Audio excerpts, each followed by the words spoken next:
கிறிஸ்து இயேசுக்குள் மிகவும் பிரியமான அன்புக்குரிய சகோதர சகோதரிகளே, உங்கள் அனைவருக்கும் நம்முடைய பிதாவாகிய தேவனாலும் கர்த்தரும் இரட்சகருமாய் இருக்கிற இயேசு கிறிஸ்துவினாலும் கிருபையும் சமாதானமும் உண்டாவதாக என்ற அன்பின் வாழ்த்துக்களை உங்கள் யாவருக்கும் தெரிவித்துக் கொண்டு, மீண்டுமாக தேவன் உங்களோடு கூட அவருடைய பரிசுத்தமுள்ள வார்த்தைகளை பகிர்ந்து கொள்வதற்கு கிருபையாக தந்த இந்த ஒரு நன்னாளுக்காக வாய்ப்புக்காகவும் கர்த்தர் இயேசுவின் வழியாக நம்முடைய பரமபிதாவுக்கு நன்றிகளை ஏறெடுத்து கொண்டு, அன்புக்குரிய சகோதர சகோதரிகளே, இன்றைய நாளிலே நாம் பார்க்க இருக்கிற பாடத்தினுடைய தலைப்பானது நாட்கள் பொல்லாதவைகளானதால் காலத்தை பிரயோஜனப்படுத்தி கொள்ளுங்கள். அன்புக்குரிய சகோதர சகோதரிகளே, இந்த தலைப்பானது ஒரு வசனம் என்பது நமக்கு நன்கு தெரியும், சரிங்களா? ஏன் நாம பார்க்கும்போது நீங்க நல்லா கவனிச்சு பார்த்தீங்கன்னா, இந்த 7ஆம் காலகட்ட சபைக்கு என்று ஏற்ற கால சத்தியம் என்று ஒன்று இருக்கு. அது எது அப்படின்னா அறுவடை சத்தியம்.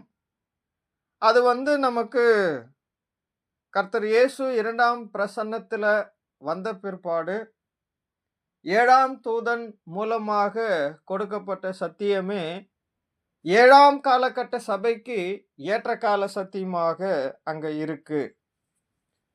ஆனா 7ஆம் காலகட்ட சபைக்கே கொடுக்கப்பட்ட ஏற்றகால சத்தியம் என்று ஒன்று இருந்தாலும், ஒவ்வொரு புதிய சிருஷ்டியின் வளர்ச்சிக்கென்று அவர்களுடைய தனிப்பட்ட ஆவிக்குரிய வளர்ச்சிக்காக தேவன் அவரவர்களுக்கு என்று கொடுக்கிற ஏற்றகால சத்தியம் என்று ஒன்று இருக்கு. அதாவது இது ஒவ்வொரு புதிய சிருஷ்டியாகிய தனி நபர்களுக்கு ஏற்ற சமயத்துல கொடுக்கப்படக்கூடிய ஏற்றகால சத்தியங்கள் தான் அது இன்னொரு வகையில அங்க இருக்கு. நல்லா புரிஞ்சுக்குங்க. பொதுவான ஏற்றகால சத்தியம் என்பது ஒன்று இருக்கு. ஒவ்வொருத்தருடைய தனிப்பட்ட ஜீவியத்திற்கு ஆவிக்குரிய வளர்ச்சிக்கு வேண்டிய ஏற்றகால சத்தியம் என்பது ஒன்று இருக்கு. ஸோ இது எப்படி நாம புரிஞ்சுக்கலாம்னா, நீங்க ஒவ்வொரு கூடுகையிலும் அல்லது ஒவ்வொரு தேவனுடைய வார்த்தைகளை கேட்கும் போதும், ஏன்னா எல்லா பாடங்களும் எல்லா பாடத்திலும் எல்லா விஷயங்களும் எல்லாருக்கும் உணர்த்தப்படுவது கிடையாது.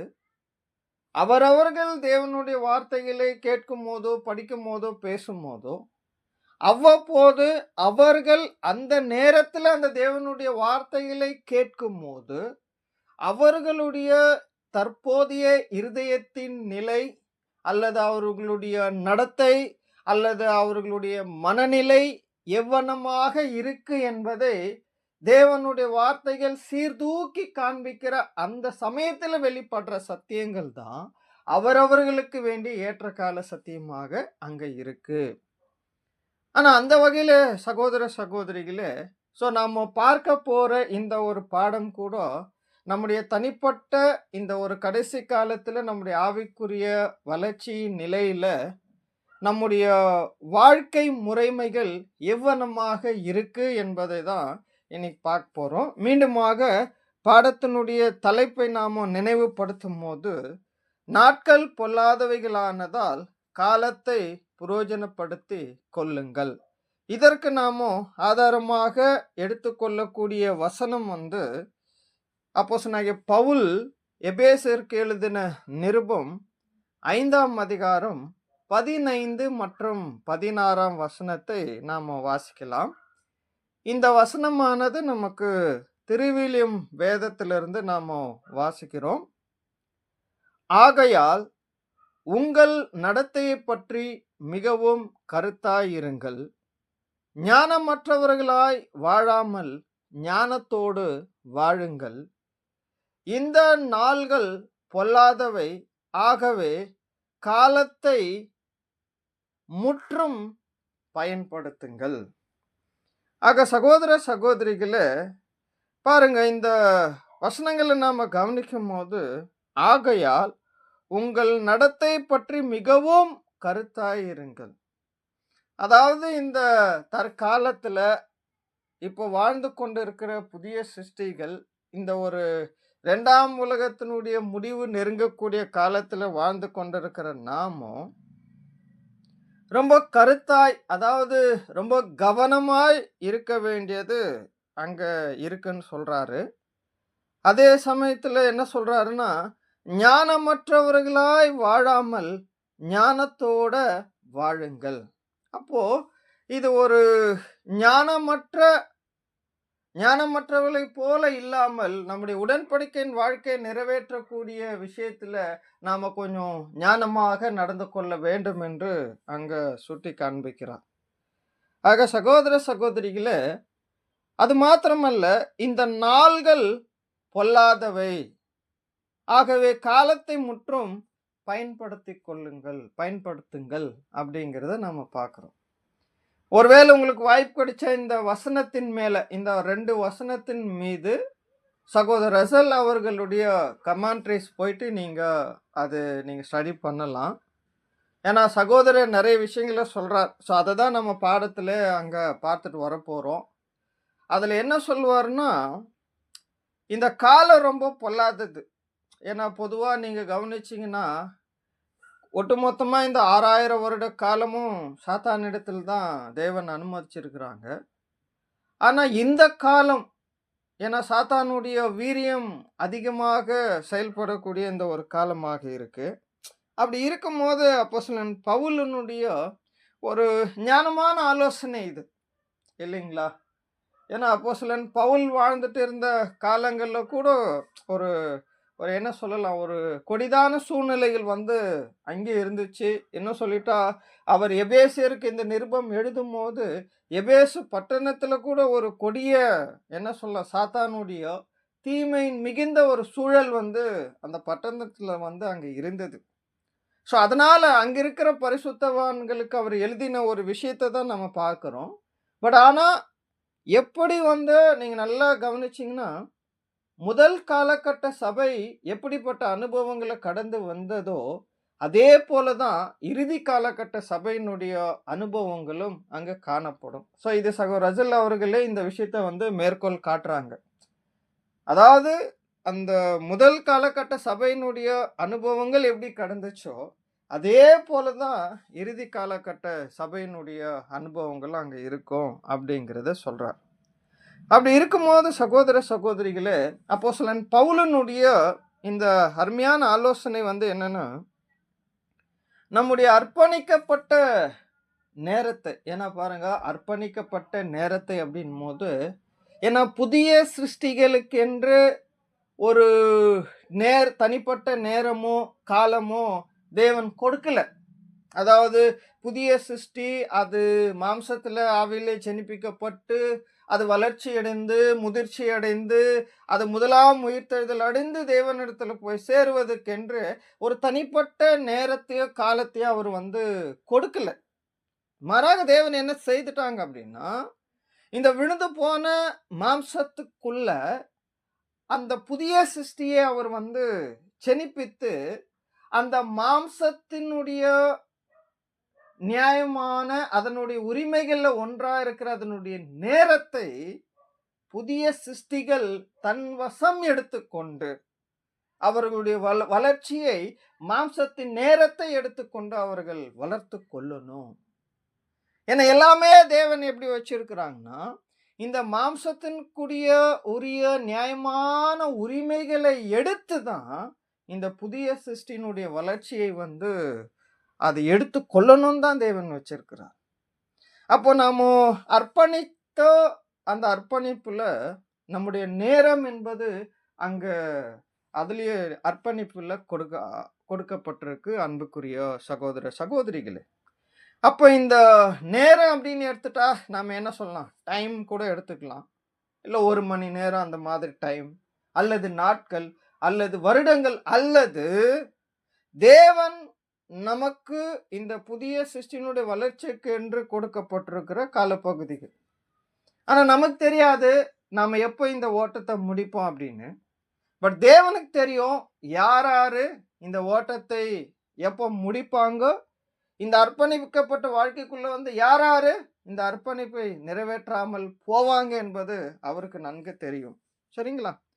அப்படி இருக்கும்போது சகோதர சகோதரிகள் அப்போஸ்தலன் பவுல் சொல்லும்போது, உங்களுடைய அர்ப்பணிக்கப்பட்ட வாழ்க்கையை நிறைவேற்றி முடிப்பதற்கென்று இந்த மாம்சத்திலிருந்து நீங்க நேரத்தை எடுக்கணும், காலத்தை எடுக்கணும். அப்படி எடுத்து புதிய சிருஷ்டியின் வளர்ச்சிக்கு அதை பயன்படுத்துவதில் நீங்க எப்படி இருக்கணும்னா, ஞானமாக, கவனமாக, தெளிவாக அங்க இருக்கணுங்கிறத வந்து மேற்கோள் காட்டுறான். ஏன் அப்படின்னா, ஒருவேளை ஞானம் இல்லாம இந்த நேரத்தை பயன்படுத்தினா அது புதிய சிருஷ்டியினுடைய வளர்ச்சிக்கு ஏதுவாக இல்லாமல் மாம்சத்தினுடைய விருப்பங்களுக்கும் ஆசைகளுக்கும் அது நிறைவேறக்கூடியதா போயிடும் அப்படிங்கிறான். அப்படி இருக்கும்போது சகோதர சகோதரிகளே, ஒருவேளை இந்த காலம் இப்போ இருக்கிற, ஏன்னா சுவிசேஷகம் வந்து கடந்து போச்சு 6 காலகட்ட சபைகள். 7வது காலகட்ட சபையும் இன்னைக்கு துவங்கி 100 வருடங்களுக்கு மேலாகுது. ஆனா அப்படி இருக்கும்போது ஒருவேளை வந்து 7வது காலகட்ட சபை துவங்கின காலத்தை விட அதனுடைய முடிவு காலத்தில் இருக்கிற நமக்கு நேரத்தை சரியாக பயன்படுத்துவதில் மிக மிக நெருக்கடியான சூழல்கள் வந்து அங்க இருக்கு. ஏன் அப்படின்னு சொல்றாருன்னா, ஒருவேளை இந்த நேரத்தை கையாளுவதில் நாம எதற்காக நேரத்தை செலவழிக்கிறோம் என்பதை முதல்ல ஞானமான நடத்தைனா, அதாவது இந்த நேரத்தை நீங்க சரியா பயன்படுத்தணும் போது அதுல ஞானமா அப்படின்றா, ஞானமா செலவழிப்பதுன்னா என்னன்னா, முதல்ல ஒரு நேரத்தை செலவழிக்கிறதுக்கு முன்னமே அதை எதற்காக செலவழிக்க போகிறோம் என்பதை நாம அறிந்து செலவு செய்ய போறோம் பார்த்தீங்களா, அதுதான் ஞானமா என்றது என்னன்னா, ஒரு ஒரு செயலுக்குள்ள போயிட்டு ஞானம் அடையிறது இல்ல, ஞானமாக இருந்து ஒரு செயலுக்குள்ள போகிறது. அப்ப இங்க அப்போஸ்தலன் பவுல் அதுதான் சொல்றாரு, உங்க நேரத்தை நீங்க செலவு செய்யறதுக்கு முன்பாகவே இந்த நேரத்தை எதற்காக செலவு செய்ய போகிறோம் என்பதை நீங்க முன்னாடியே தீர்மானம் பண்ணுங்க. ஏன் அப்படின்னா, ஒருவேளை இந்த நேரத்தை செலவு செய்யறதுக்கு முன்னமே இதை எதற்காக செலவு பண்ணுகிறோம் என்ற அந்த முன் யோசனை இல்லைன்னா, சாத்தானும் இந்த உலகமும் மாம்சமும் எதையாவது ஒரு விஷயத்துல உங்க நேரத்தை எடுத்துன்னு போயிடும், அதாவது வீணடிக்க செய்திரும். அதனால நீங்க என்ன பண்ணுங்கன்னா, இதை சரியா செலவழிக்கிறதுக்கு கவனமா இருங்க அப்படின்னு சொல்றார். ஏன்னா சகோதர சகோதரிகளே, இந்த மாம்சத்தினுடைய நேரத்தை எடுத்து தான் நம்முடைய ஆவிக்குரிய வளர்ச்சியை நாம பெற்றுக்கொள்ள முடியும். இன்னும் சொல்லிட்டா, மாம்சீக நேரத்தை விற்று ஆவிக்குரிய வளர்ச்சிக்கானதை வாங்க வேண்டும். நல்லா கவனிங்க, மாம்சத்துக்குரிய நேரத்தை விற்று ஆவிக்குரிய வளர்ச்சிக்கானதை வாங்க வேண்டும். ஏன்னா இங்க சகோதரங்க இந்த வசனத்தோட கமெண்ட்ரிஸ்ல சொல்லும் போது நீங்க பர்ச்சேஸ் அப்படி சொல்லுவார். அதாவது நீங்க என்ன பண்ணுங்கன்னா, நேரத்தை மீட்டெடுங்க, நேரத்தை வாங்குங்க, இன்னும் சொல்லிட்டா மாம்சத்துக்கிட்ட இருந்து பிடிங்குங்க அப்படிங்கிறது தான் அங்க சொல்றார். அப்படி இருக்கும்போது சகோதர சகோதரிகளே, நாம வாழ்ந்து கொண்டிருக்கிற இந்த காலமானது மிகவும் பொல்லாததும் ஒரு கொடிய காலமாக அங்க உள்ளது. பாருங்க, இப்போ அப்போஸ்தலனான பவுல் அதே ரோமருக்கு எழுதின நிருபம் 13ஆம் அதிகாரம் 11, 12, 13வது வசனத்துல நல்லா தெளிவா சொல்றாரு. ரோமர் 13ஆம் அதிகாரம் 11, 12 மற்றும் 13வது வசனம். இது கூட, இந்த வசனங்கள் கூட திருவிலியம் வேதத்திலிருந்தா நாம வாசிக்க போறோம். இறுதி காலம் இதுவே என அறிந்து கொள்ளுங்கள். என்ன சொல்றாரு? இறுதி காலம் இதுவே என அறிந்து கொள்ளுங்கள். உறக்கத்தினின்று விழித்தெழும் நேரம் ஏற்கனவே வந்து விட்டது. இனி தூங்குகிறவர்களாக இல்ல. நாம் எல்லாரும் என்ன சொன்னோம்? விழித்தெழும் நேரம் ஏற்கனவே வந்து விட்டது. இந்த விழித்தெழக்கூடிய நேரம் எப்போ வந்தது? நமக்கு எப்போ வந்ததுன்னா, நம்ம ஏன்னா பொதுவா இந்த விழித்தெழும் நேரம் எப்போ வந்துச்சுன்னா, கர்த்தர் இயேசுனுடைய 2ஆம் பிரசன்னம் மோதே வந்துடுச்சு. ஆனா நமக்கு உறக்கத்திலிருந்து விழித்தெழும் நேரம் ஏற்கனவே நமக்கு எப்போ வந்ததுன்னா, நம் ஒவ்வொருவருடைய மனக்கண்கள் திறக்கப்பட்டது பார்த்தீங்களா? அது ஒரு 15 வருஷத்துக்கு முன்னாடி, 20 வருஷத்துக்கு முன்னாடி, ஒரு சில 5 அது திறக்கப்பட்டது இல்லைங்களா? நம்முடைய அந்த மனக்கண்கள். அதுதான் நம்முடைய உறக்கத்தினின்று, அதாவது சாத்தான் குருடாக்கி வைத்திருந்த நிலையிலிருந்து, அந்த தூக்கத்திலிருந்து நாம விழிப்படைஞ்சிருக்கிறோம். இல்லைங்களா? அப்ப ஏற்கனவே வந்து விட்டது. நாம் கிறிஸ்துவின் மேல் நம்பிக்கை கொண்டபோது இருந்ததை விட மீட்பு இப்பொழுது மிக அண்மையில் உள்ளது. என்னதுங்க? நாம் கிறிஸ்துவின் மேல் நம்பிக்கை கொண்டபோது இருந்ததை விட மீட்பு இப்போது மிக அண்மையில், ரொம்ப அருகாமையில் இருக்கு. ஏன்னா அதுக்கு நமக்கு நல்ல அறிகுறிகள் பாருங்க. இப்போ இந்த கடந்த வருடங்களுக்குள்ளெல்லாம் நீங்க கவனிச்சீங்கன்னா, ஒருவேளை இஸ்ரேல் மத்தியில நடந்த யுத்தங்களும், உலகத்தில் இருந்த சில சூழல்களோ, நம்ம எல்லாரையும் ஒரு விதமான வியப்புக்குள்ள வழி நடத்துது. ஒருவேளை 2ஆம் உலகம் இது இந்த நிகழ்வோட முடிவுக்கு வந்துருமா? அப்படிங்கிறதுலலாம் நம்ம யோசிக்க வச்சது அன்புக்குரிய சகோதர சகோதரிகளே. அப்படியாக இருக்கும்போது, அப்போ நம்முடைய மீட்பு என்பது சமீபமா இருக்கு. ஏன்னா ஒவ்வொருத்தருடைய மீட்பு, முதலாம் உயிர்த்தெழுதல் என்பது ஒண்ணு இருக்கு. ஆனா ஒட்டுமொத்த சபையும் முடிவுக்கு வரக்கூடிய காலம் என்பது ஒன்று இருக்கு. சரி, அடுத்து 12வது வசனத்துல என்ன சொல்றாருன்னா, இரவு முடிய போகிறது. எந்த இரவு முடிய போகிறது? இந்த சுவிசேஷ யுகமான இரவு. அப்படின்னா சபையினுடைய முடிவு நெருங்க போகுது. பகல் நெருங்கி விட்டது. ஆகவே இருளின் ஆட்சிக்குரிய செயல்களை களைந்து விட்டு, இருளின் ஆட்சிக்குரிய, அதாவது இன்றைக்கு சாத்தானுடைய தீமை நிறைந்த இந்த இருளுக்குரிய, அவனுடைய ஆளுகைக்குரிய செயல்களை களைந்து விட்டு, ஒளியின் ஆட்சிக்குரிய படைக்கலன்களை அணிந்து கொள்கள். அத சர்வாயுத வர்க்கம்.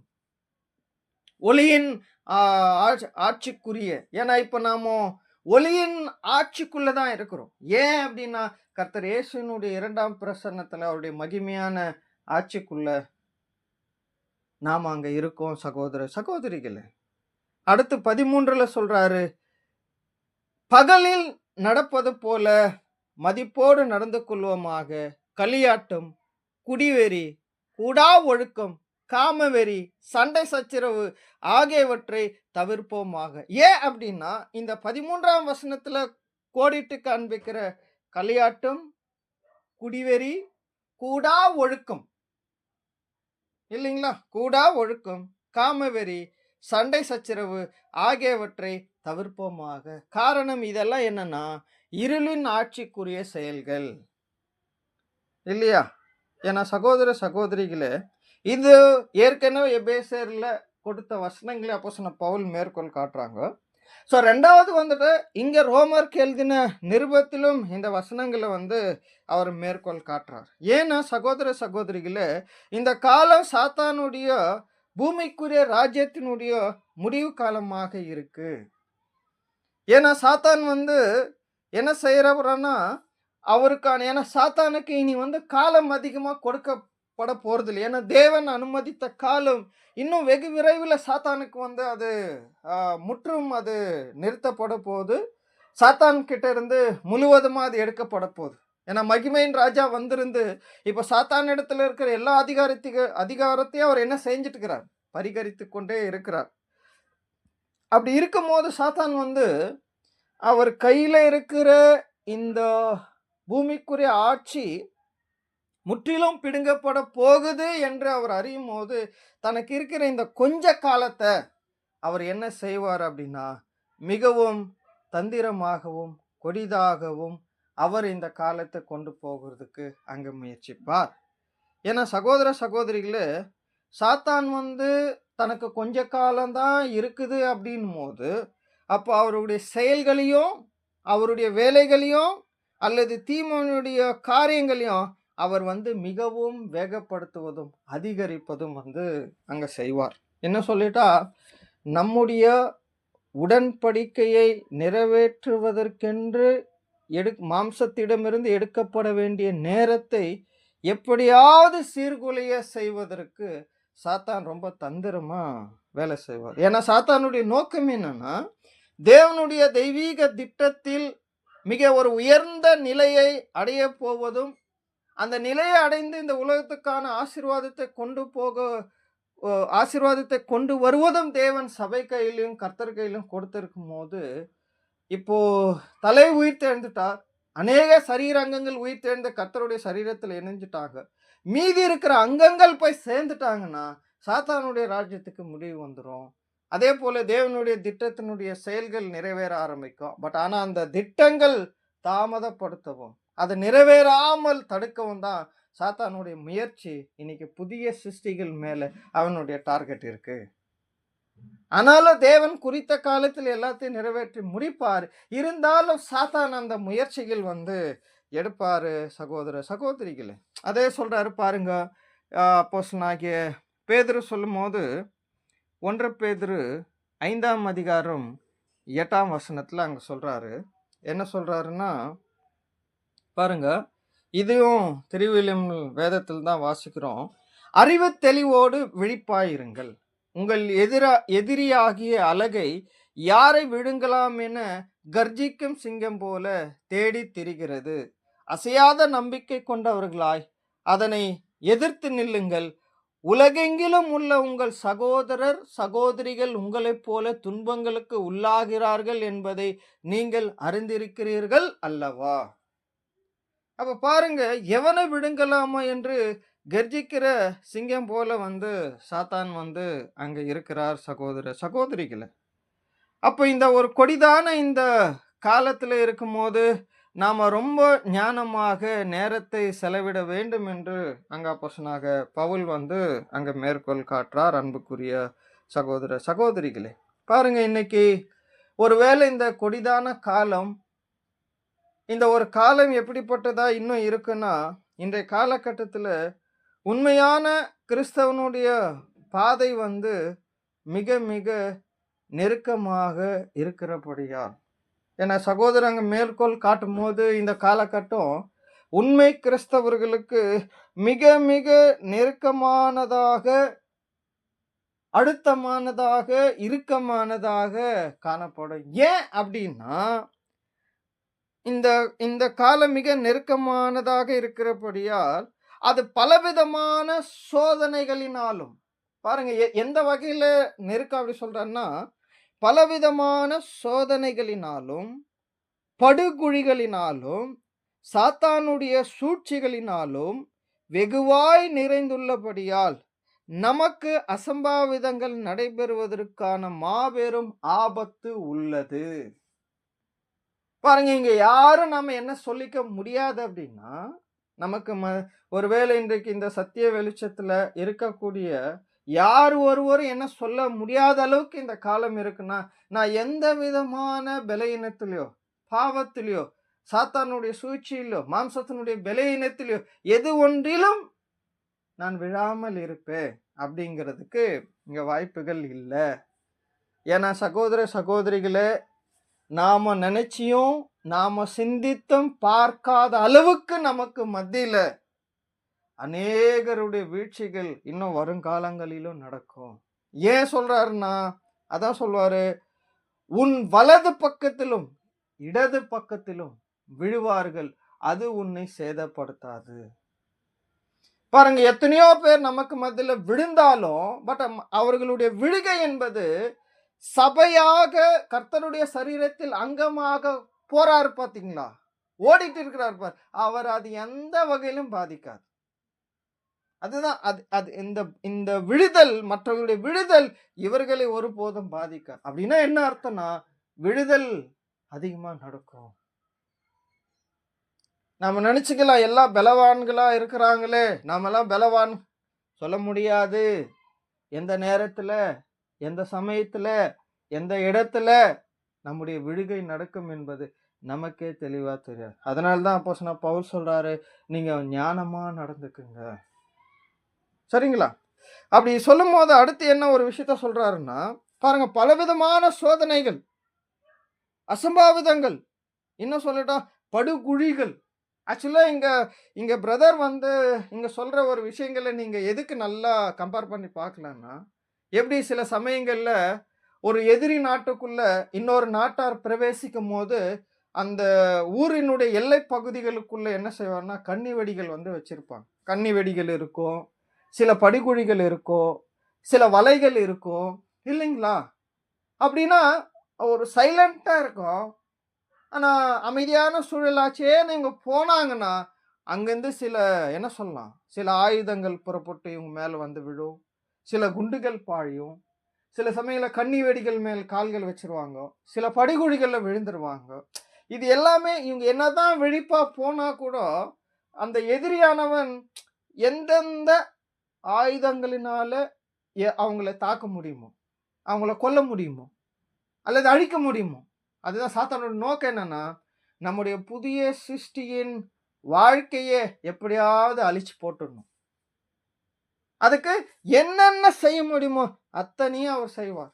ஆக சகோதர சகோதரிகளே, இந்த விஷயத்த அங்க சகோதரர் மேற்கோள் காட்டிட்டு என்ன சொல்றாருன்னா, நாம எடுத்து வைக்கிற ஒவ்வொரு அடிகளையும் கவனமாய் பார்ப்பதோடு மாத்திரமல்ல, நாம் ஞானம் உள்ளவர்களாயும் இருக்க வேண்டும்.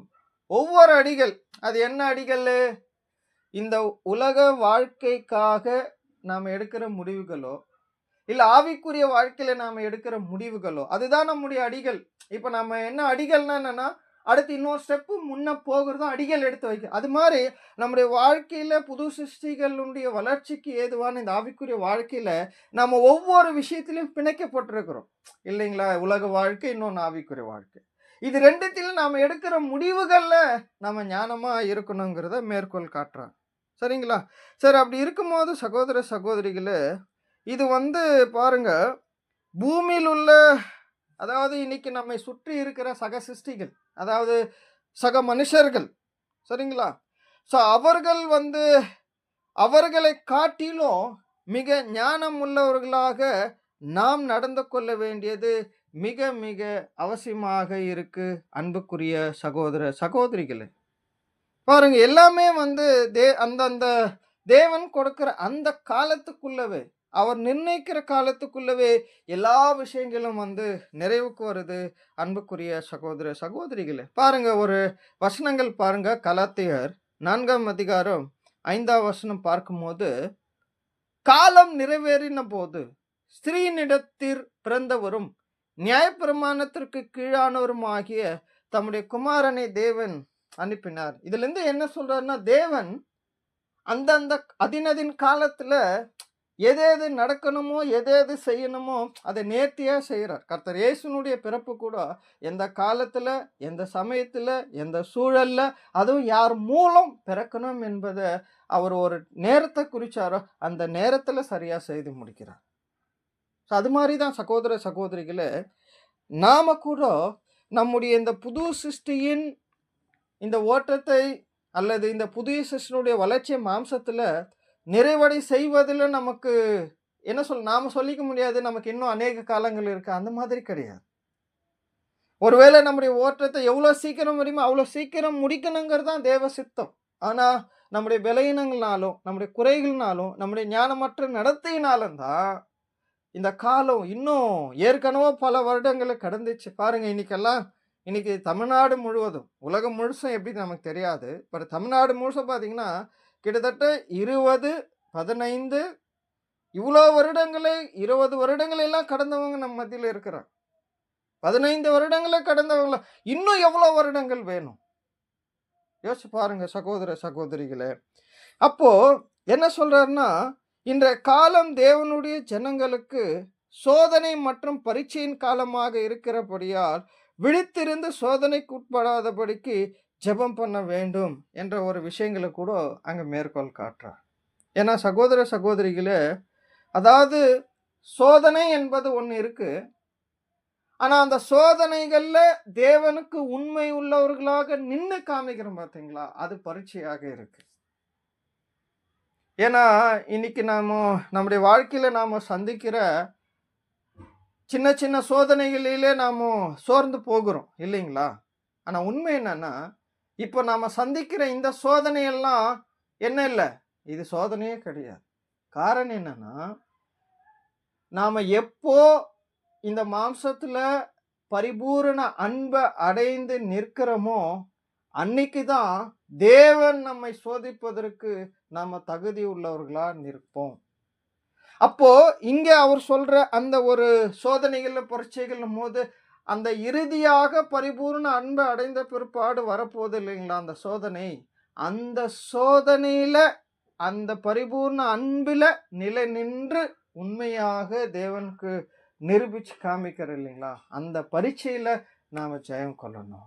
அப்போ இன்னைக்கு வர ஒவ்வொரு சின்ன சின்ன சோதனைகள் எதற்காக என்றால், அந்த மிகப்பெரிய சோதனை சந்திப்பதற்கு நம்மை இது ஆயத்தப்படுத்துது. மாறாக இந்த சோதனைகளே நமக்கு தேவன் சோதிக்கிறதுக்கு நம்மளை தகுதி வாய்ந்தவர்களாக இது இருக்கிறதில்ல.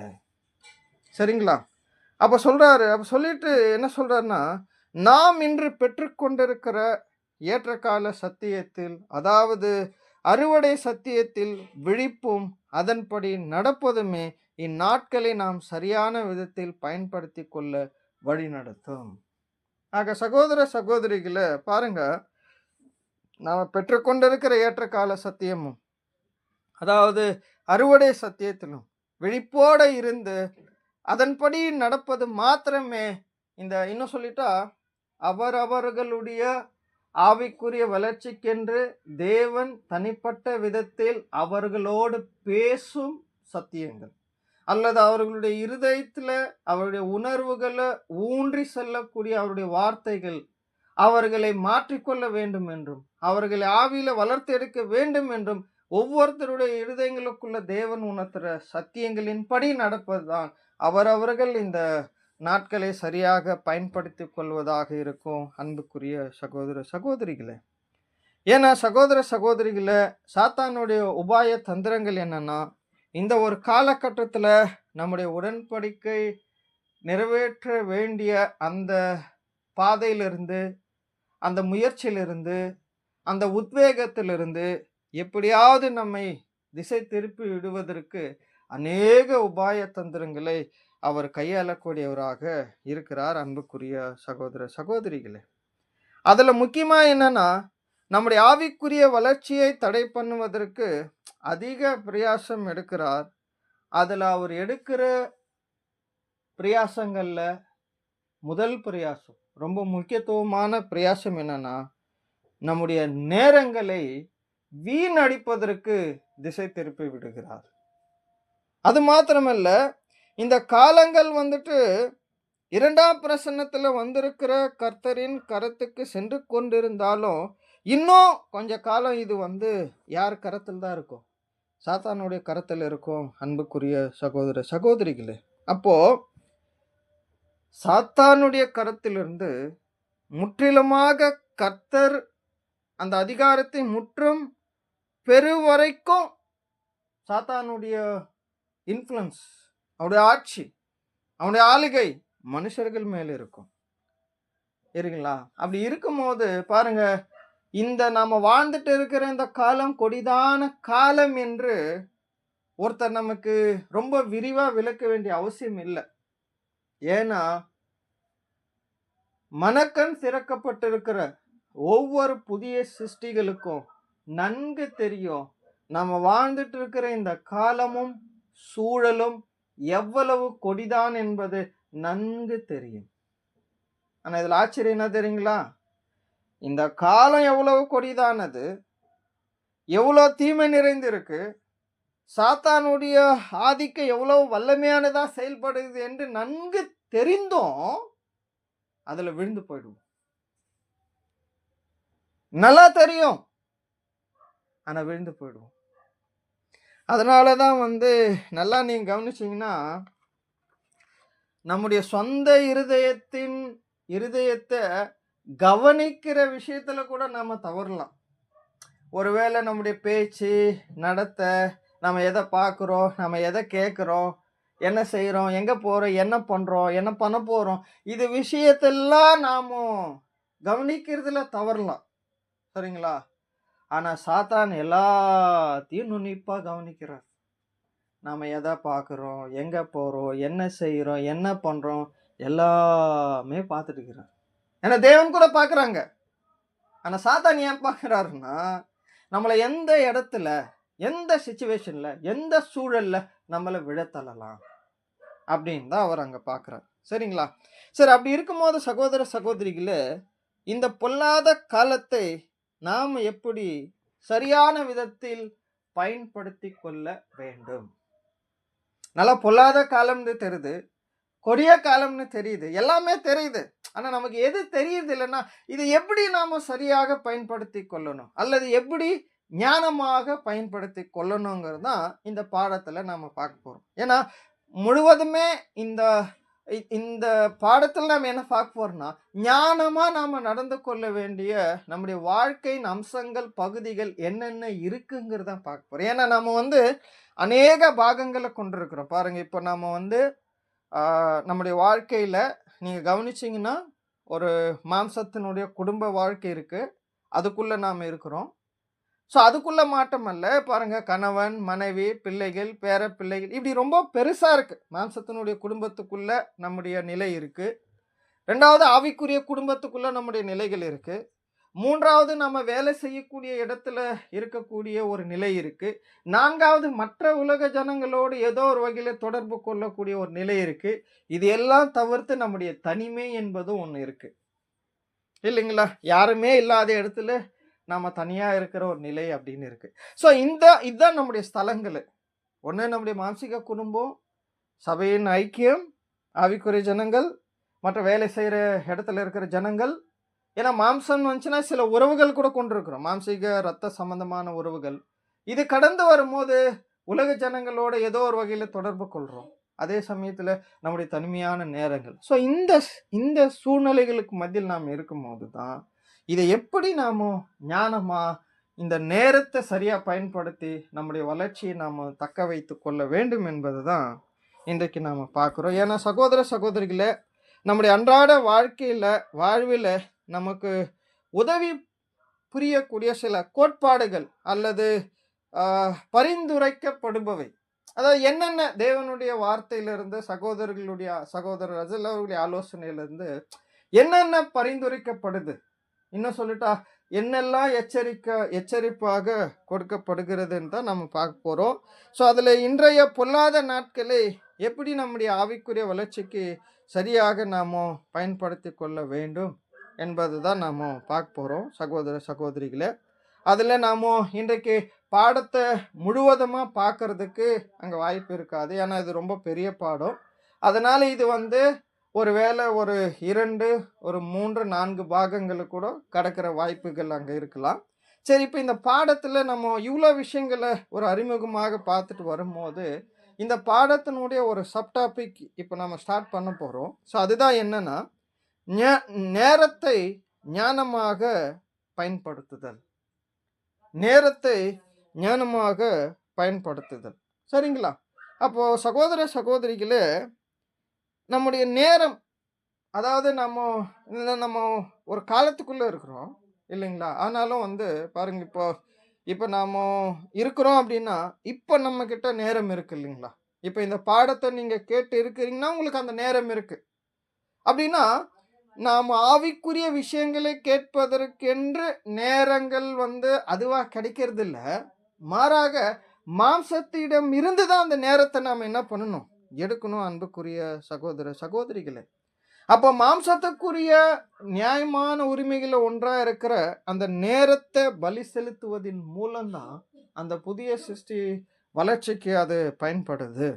ஏன்னா சகோதர சகோதரிகளை பாருங்க, ஒவ்வொரு நாளும் நம்ம கடக்கும் போது ஒரு நாளைக்கு 24 மணி நேரத்தை நம்ம பெறுகிறோம். சரிங்களா? அதில் நாம் கவனிக்கும் போது மாம்சீக வேலைகளுக்கென்று சில நேரங்கள் கொடுக்க வேண்டியதாக இருக்குது, அல்லது மாம்சீக குடும்பத்தினருக்கென்று சில நேரங்களை செலவழிப்பது என்பது ஒன்று இருக்கு. அதே சமயத்துல ஒருவேளை இந்த மாம்சத்தை பராமரிப்பதுக்கென்றும் சில நேரங்களை கொடுக்க வேண்டியதா இருக்கு. ஸோ அப்படியெல்லாம் இருக்கும்போது, இதிலிருந்து இருக்கிற நேரத்தை எடுத்து தான், அந்த சொற்ப நேரங்களை எடுத்து தான், அந்த புதிய சிருஷ்டியினுடைய வளர்ச்சிக்கு அதை பயன்படுத்தணும். ஆனா சில சமயங்கள்ல சாத்தான், அந்த மிச்சம் இருக்கிற நேரத்தை கூட நம்ம சரியா பயன்படுத்தாதவாறு நம்மளை திசை திருப்பி விட்டுருவாரு சகோதர சகோதரிகளே. அதுல மிகவும் ரொம்ப ஒரு விஷயத்த நம்ம கவனிச்சோன்னா, அந்த மாம்சத்தினுடைய பலவீனங்கள் வேலை செய்யும். தேவனுடைய வார்த்தைகளை படிக்க ஆரம்பிக்கும் போதோ, இல்ல தேவனுடைய வார்த்தைகளை சபை கூடுகை மத்தியிலோ, இல்ல ஒரு வேளை ஆடியோலயோ, இல்ல ஆன்லைன் மூலமா அதுல கேட்கும்போது கூட என்ன ஆயிடும்னா, அதுல கூட இந்த மாம்சத்துக்கு உடைய தூக்கம் வந்துரும். இல்லைங்களா? ஸோ அந்த ஒரு விஷயங்கள் கூட நடக்கும் சகோதர சகோதரிகளே. அப்போ நாம என்ன செய்யணும்னா சகோதர சகோதரிகளே, இந்த மாம்சத்தினுடைய இந்த நியாயமான உரிமைகள் ஒன்றா இருக்கிற இந்த நேரத்தை அவ்வளவு சுலபமா ஆவிக்குரிய வளர்ச்சிக்கு நாம என்ன பண்ண முடியாது, பயன்படுத்தி கொள்ள அங்க முடியாது. ஏன்னா சகோதர சகோதரிகளே, இந்த நேரம் என்பது நம்முடைய வாழ்க்கையில, அதுவும் இந்த காலகட்டத்தில் ரொம்ப முக்கியம் இல்லைங்களா? ஏன்னா இந்த மாம்சத்துக்கென்று நியாயமா, ஏன்னா நம்ம அப்படி சொல்ல முடியாது. ஏன்னா மாம்சத்தினுடைய நியாயமான உரிமைகளை தான் நாம பறிக்க முடியுமே தவிர, மாம்சத்துக்கிட்ட நமக்கென்று நேரத்தெல்லாம் கேட்டு அதை வாங்கவும் முடியாது, அதுவும் கொடுக்காது. மாறாக நாம தான் பலவந்தப்படுத்தி எடுக்கணும். ஆனா இன்றைய காலகட்டத்துல பொதுவா நம்ம எல்லாருக்குமே நேரம் என்பது இந்த மாம்சத்திலிருந்து எடுக்க வாய்ப்பு கிடைக்குதான்னா கண்டிப்பா கிடைக்குது இல்லைங்களா? நேரமே இல்லை அப்படிங்கிறதெல்லாம் பெரும் அளவுல கிடையாது. ஆனா சகோதர சகோதரிகளே, இதுல என்ன நடக்கும்னா, இன்னைக்கு பெரும்பான்மையாக உலகத்தினுடைய ஜனங்களாக இருந்துட்டாலும் சரி, இல்ல ஆவிக்குரிய ஜனங்களாக இருந்துட்டாலும் சரி, என்ன நேரங்கள் வீணாக கழிப்பதற்கு வாய்ப்புகள் மிக மிக அதிகமாக இருக்கு. அது எந்த வகையில நாம கவனிச்சிட்டோன்னா பாருங்க, நாம வாழ்ந்து கொண்டு இருக்கிற இந்த காலம் விஞ்ஞான வளர்ச்சியினுடைய ஒரு அதிகப்படியான வளர்ச்சி இருக்கிற காலத்துல தான் நாம வாழ்றோம். பாருங்க, ஒரு கிட்டத்தட்ட ஒரு 20 வருஷத்துக்கு முன்னாடி ஒரு வேளை நாம திரும்பி பார்த்தோம் அப்படின்னா, இந்த விஞ்ஞான வளர்ச்சிகள் ரொம்ப குறைவு தான். அன்னைக்கெல்லாம் பார்த்தீங்கன்னா, ஒரு வேளை இந்த உலகத்துல ஏதாவது ஒரு சம்பவம், ஏன்னா உலக செய்தியெல்லாம் ஒரு காலத்தில் நம்ம அறிய முடியாது. அப்போ பார்த்தீங்கன்னா, வெறும் இந்தியாவினுடைய தூர்தர்ஷன் அப்படின்ற ஒரு ஒரு சேனல் மட்டும்தான் இருக்கும். அதில் ஹிந்தி, தெலுங்கு, தமிழ் இதெல்லாம் கலந்து வரும். அந்த ஒரு காலகட்டத்தில் ஒரு 30 வருஷத்துக்கு முன்னாடி கூட சொல்லலாம், நாம் 30-40 வருஷத்துக்கு முன்னாடி.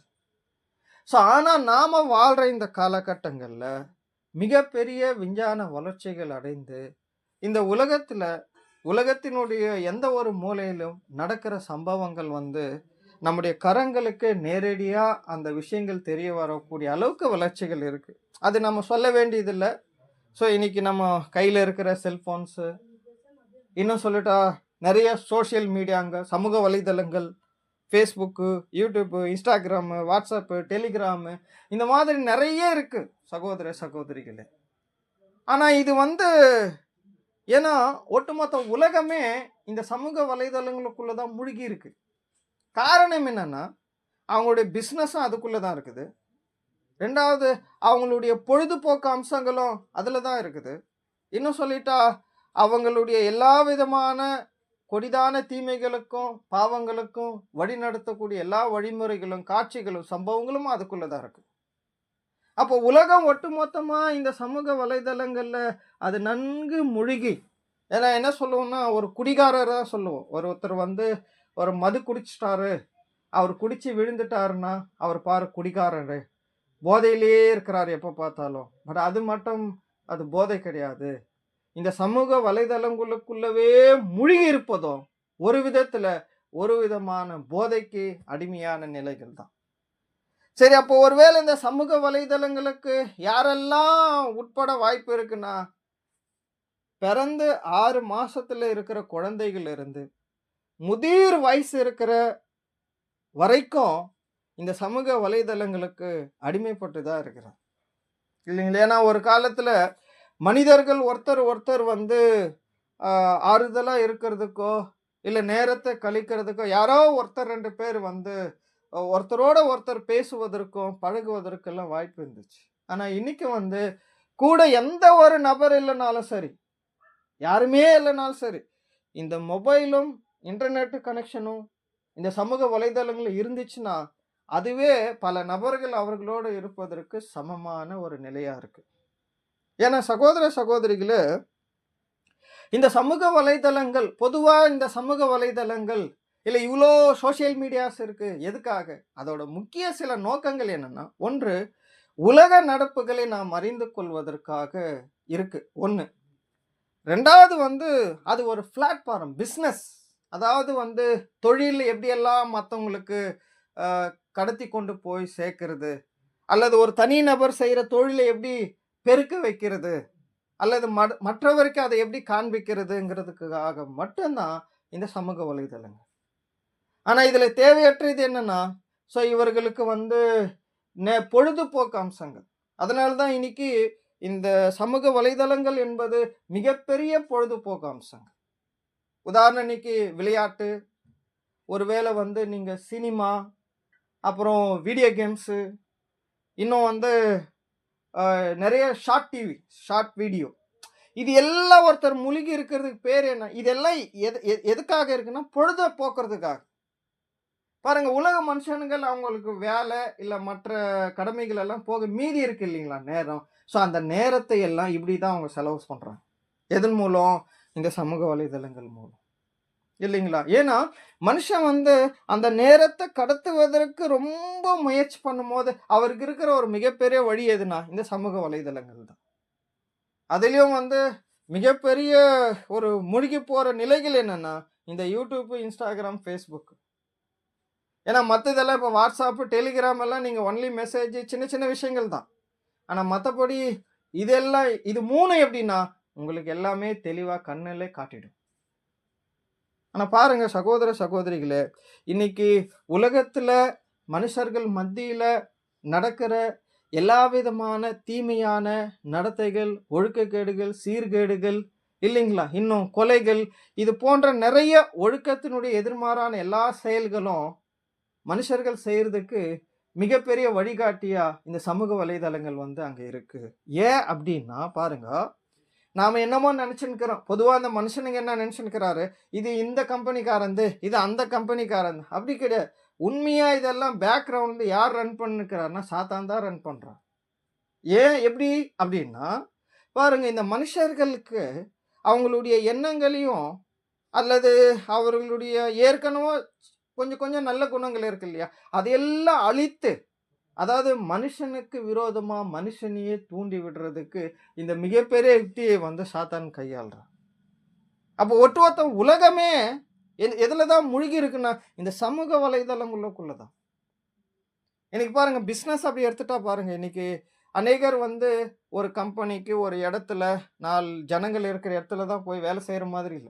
இன்னைக்கு வீட்டிலேயே உட்கார்ந்து அவர் வேலை செய்யலாம். எப்படி? எல்லாமே இன்டர்நெட் மூலமா.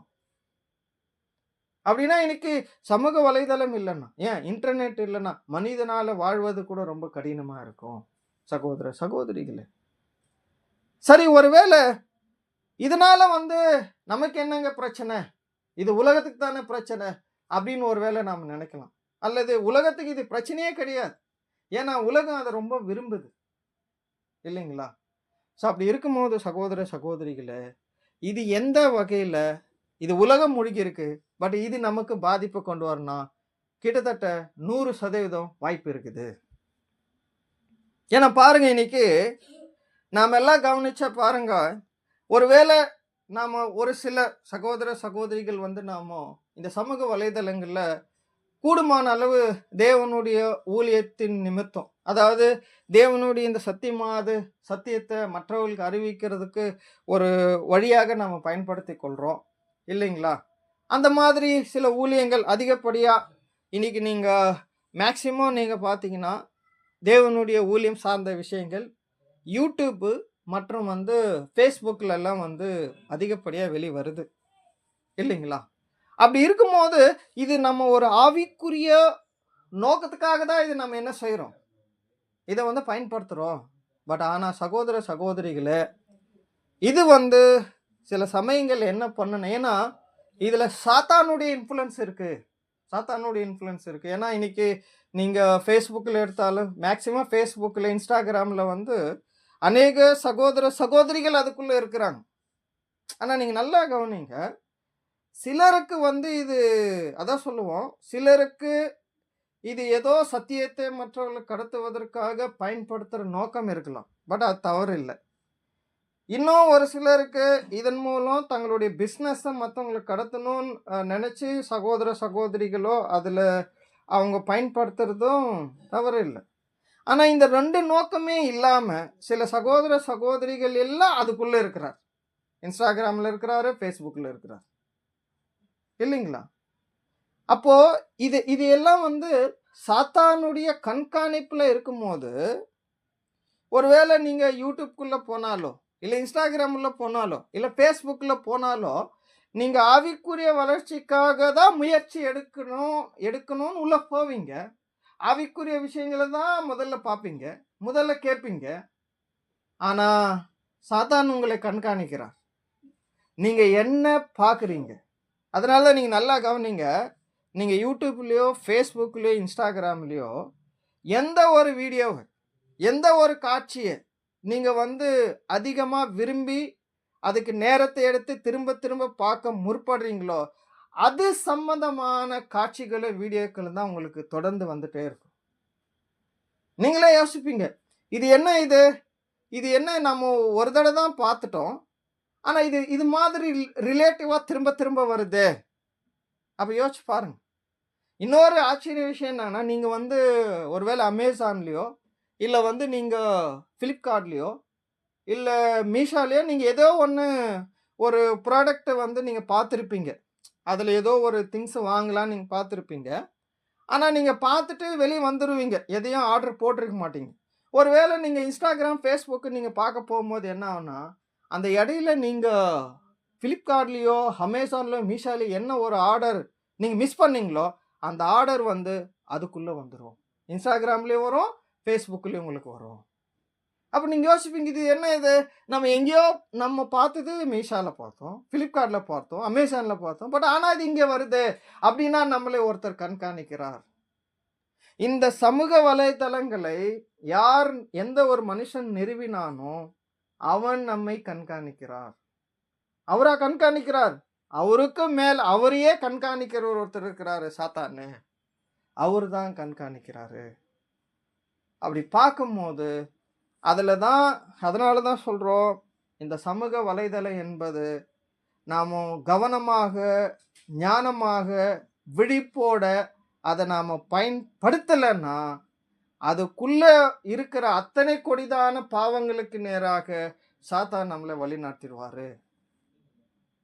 இன்னும் சொல்லிட்டா, இந்த ஒரு இன்னைக்கு சிறு பிள்ளைகள் இருந்து, ஏன்னா இன்னைக்கு உலகத்தார் விடுங்க, பைபிள் ஸ்டூடெண்ட் வீட்டில் இருக்கிற பிள்ளைகள் விஷயத்திலே இந்த அடிமைத்தனங்கள் இருக்கு.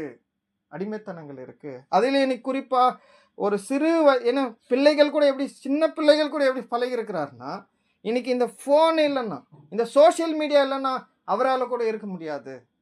இன்னும் சொல்லும் போது வாலிப வயது அடைந்திருக்கிற பெண்கள் அல்லது ஆண்கள் எல்லாருமே இதுக்குள்ள அடிமைத்தனத்துக்குள்ள போயிருக்கிறாரு.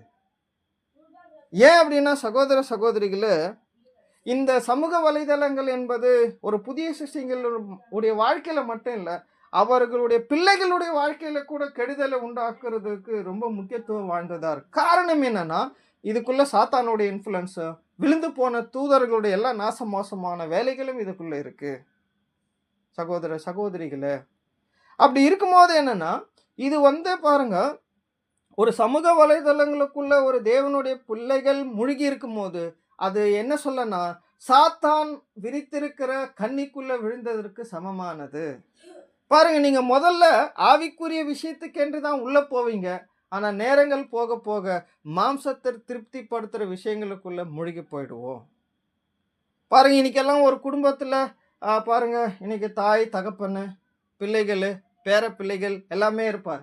பார்த்தீங்கன்னா, எல்லார் கையிலுமே ஃபோன் இருக்கும். எல்லாருமே ஆன்லைன்ல இருப்பார். எல்லாமே சோசியல் மீடியால இருப்பார்.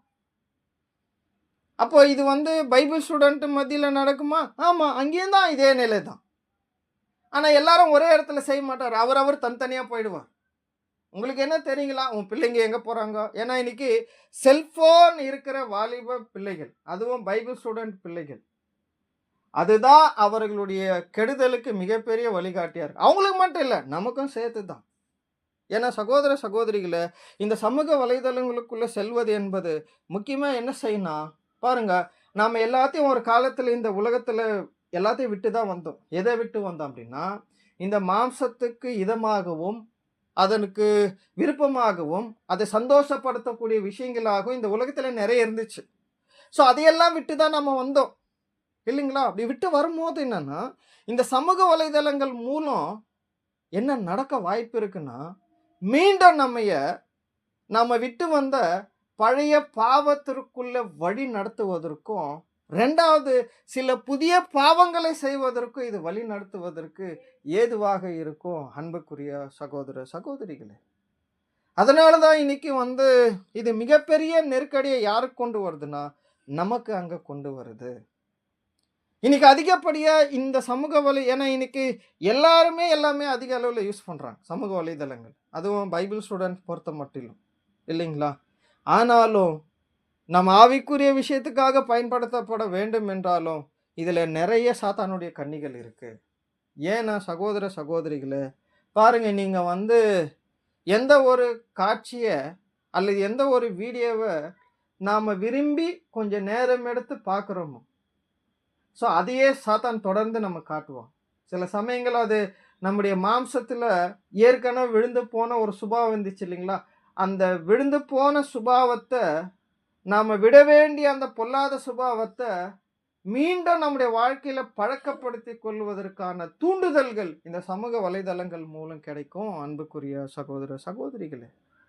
இதுல பெரும்பான்மையான பாதிப்பு யாருக்கு இருக்குன்னா, இந்த காலகட்டத்துல சத்தியத்தை கேட்டு இப்போ உடன்படிக்கைக்குள்ளவோ அல்லது ஒரு 5 வருடங்களுக்கு முன்பாக உடன்படிக்கைக்குள்ள வந்த குறிப்பாக வாலிப சகோதர சகோதரிகளுக்கு இந்த நெருக்கடி இருக்கும். எப்படி பெற்றோர்கள் பல வருடங்களுக்கு முன்னால பண்ணாங்க, பிள்ளைகள் சில வருடங்களுக்கு முன்பாக பண்ணாங்க. ஆனா 2 பேருக்குமே இந்த கொடிய காலத்தினுடைய சாத்தானுடைய எல்லா தந்திரங்கள் சூழ்ச்சிகள் மத்தியில உடன்படிக்கை நிறைவேற்றுவதற்கென்று நேரத்தை பயன்படுத்துவதில் மிகப்பெரிய போராட்டம் இருக்கு, வஞ்சனைகள் இருக்கு சகோதர சகோதரிகளே.